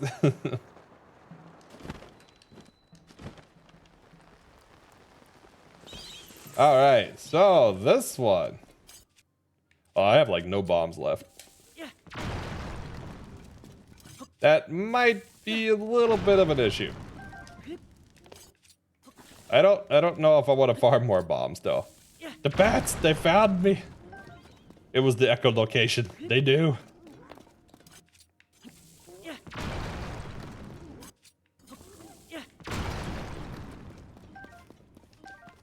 Guard them and their echolocation. Here we go. So this is where it's at. All right. So first things first. We probably want the wing shield again.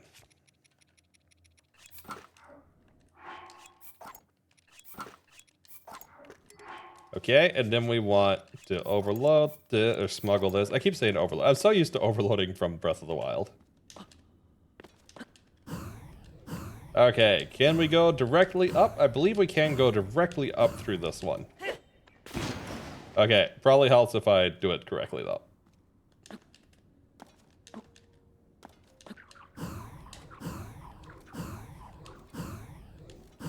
Save. Okay, you know what? I will save. I will save. I'm so used to the auto saves though.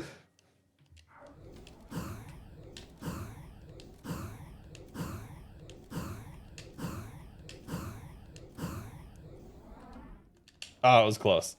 Okay, let's try slightly to the left. Because it doesn't look like this ceiling is completely flat right here.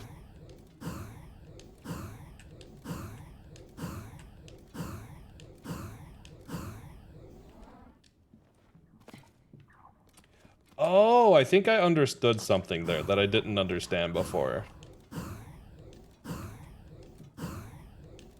So I noticed if you just go directly up, the shield doesn't seem to have the same jump animation. But if you're going forward like this, I think it has a different one. Also, wait, which shield is equipped? It is the wing shield. All right. You know what? Maybe we can clip another spot. Maybe right here is more opportune.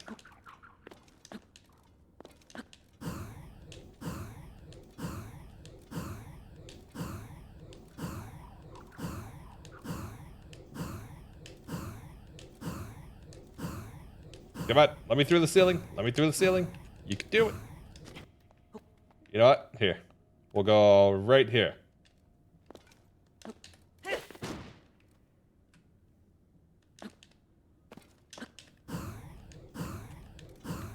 Okay. Oh my god. Okay. One more try. Let me through the ceiling. Let me through. Let me through.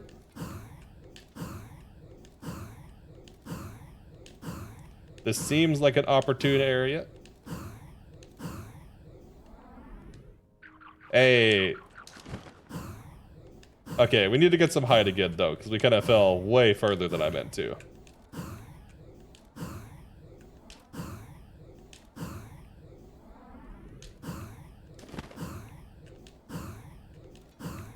Okay, hold, please hold, please hold. This is gonna take a little bit.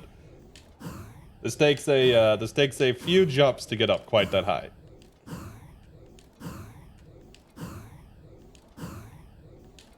Although hopefully I can just grab on.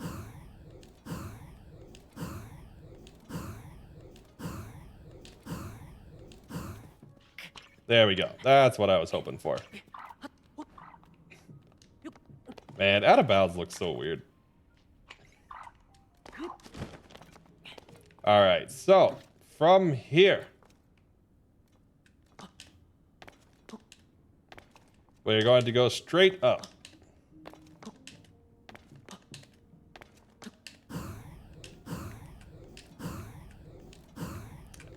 Can we clip through this? I honestly don't know. I've never been able to clip through this before, but maybe with the wing shield it'll be a different story.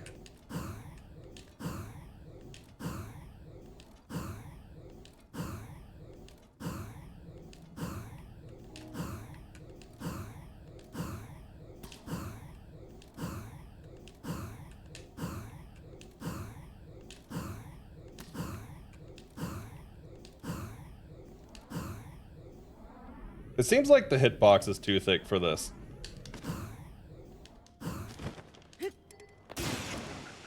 That's okay though, because if we go up here, we don't necessarily need to clip through that part. We just need to clip through something. And I think there's another spot we can make that happen.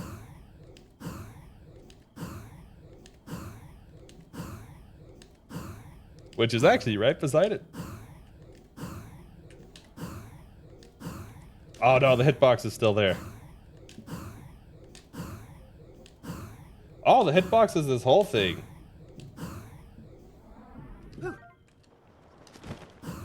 Okay, let's get back up. If not, if we can't clip, I still feel like there's another solution to this. I'm just not sure what it is.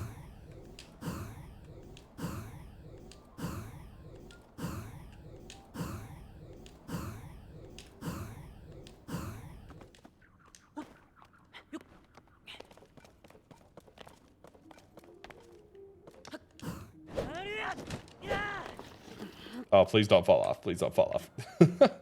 That was not what I wanted to do. Not even close.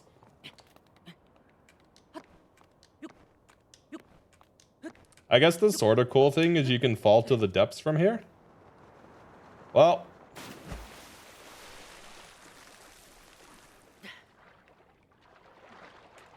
Alright, let's reload and try a few things outside, and then I think I'll mess with it offline if that doesn't work. Do do do do do do do do do do do do.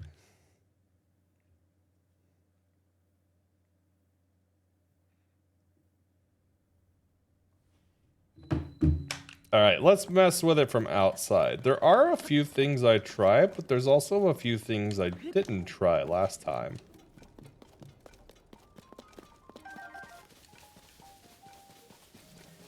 Bum, bum, bum, bum. You know what? I didn't try one of the simplest things in the book.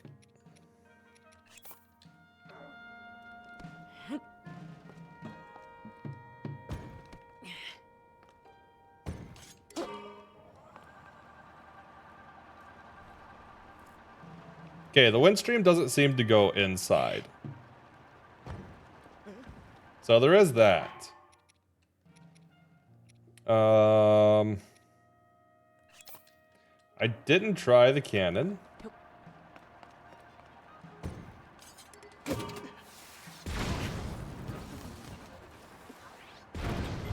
Okay, let's see what that did. Let's see what that did. No, it didn't knock him over. Okay, I still have a few more ideas though.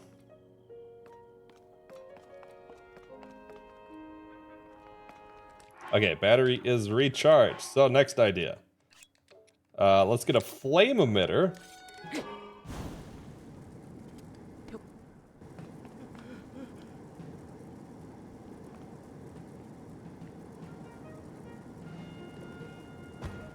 I know you can burn these. It's just a matter of how to burn them. If the heat is hot enough, though, they will go. Oh, I wonder if there's something like climate storage. Hold up, let me check the new glitches of the week.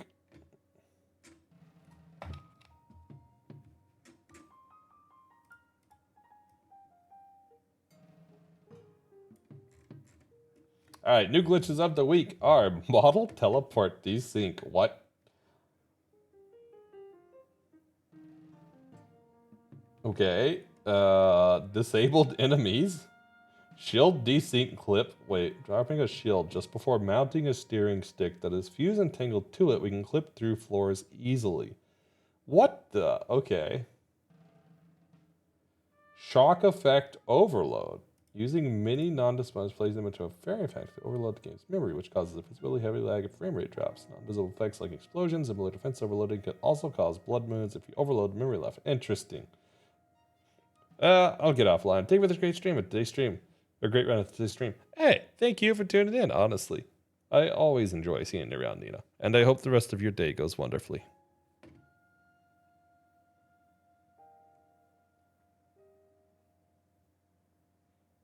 There's Quantum Link is the other thing.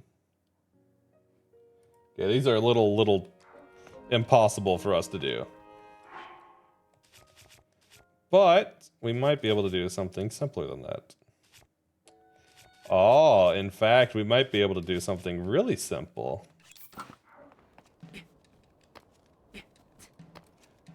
Hey, thank you.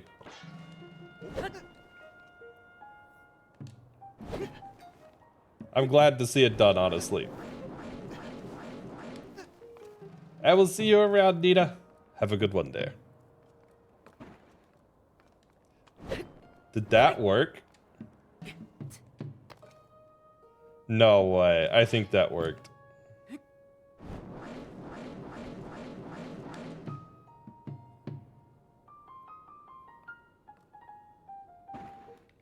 Wow. Wow. This is gonna work, isn't it?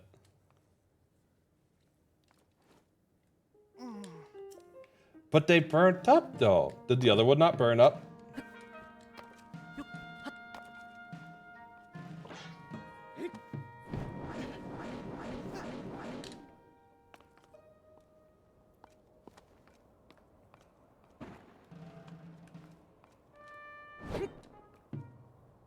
Oh wait, no, I don't think they burned. I think that's what it was.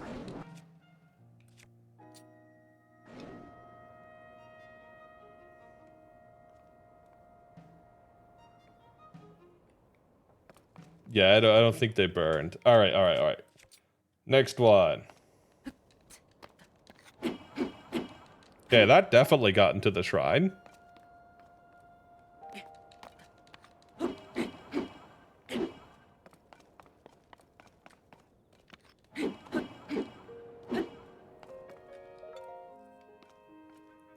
I think this has potential. I don't know what weapon would do it, but I think it has potential.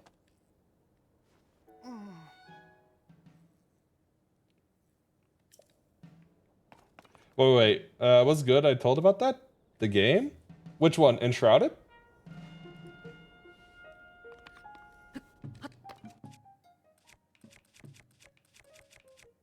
Yeah, no, of course. Honestly, I love hearing about these because I don't get to check out the gaming news as much as I would like to. So, like, I do mostly hear from word of mouth, which is kind of weird in today's age. It doesn't seem like I should be hearing mostly by word of mouth, but I kind of do, which is strange. So yeah, no, it's good, it's good. I like game recommendations, honestly.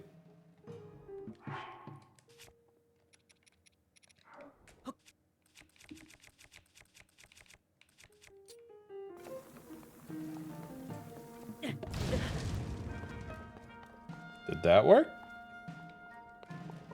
Oh, if I get one through, though.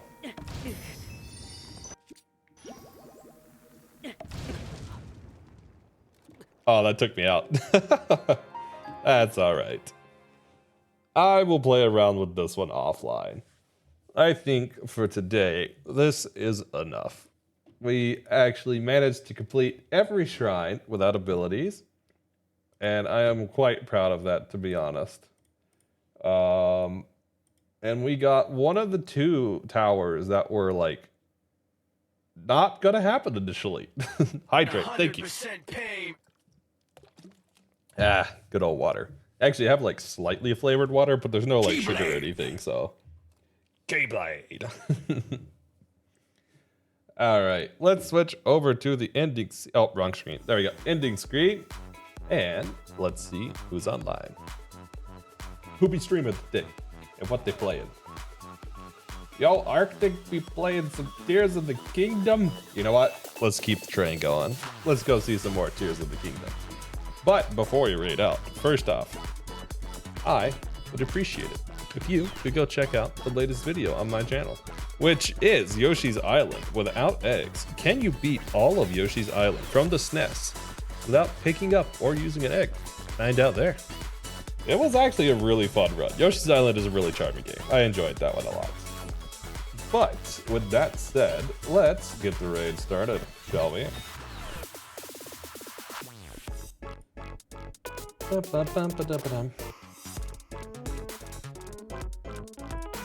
Dude, the song's a banger. I love it. Also, let's get the raid message ready.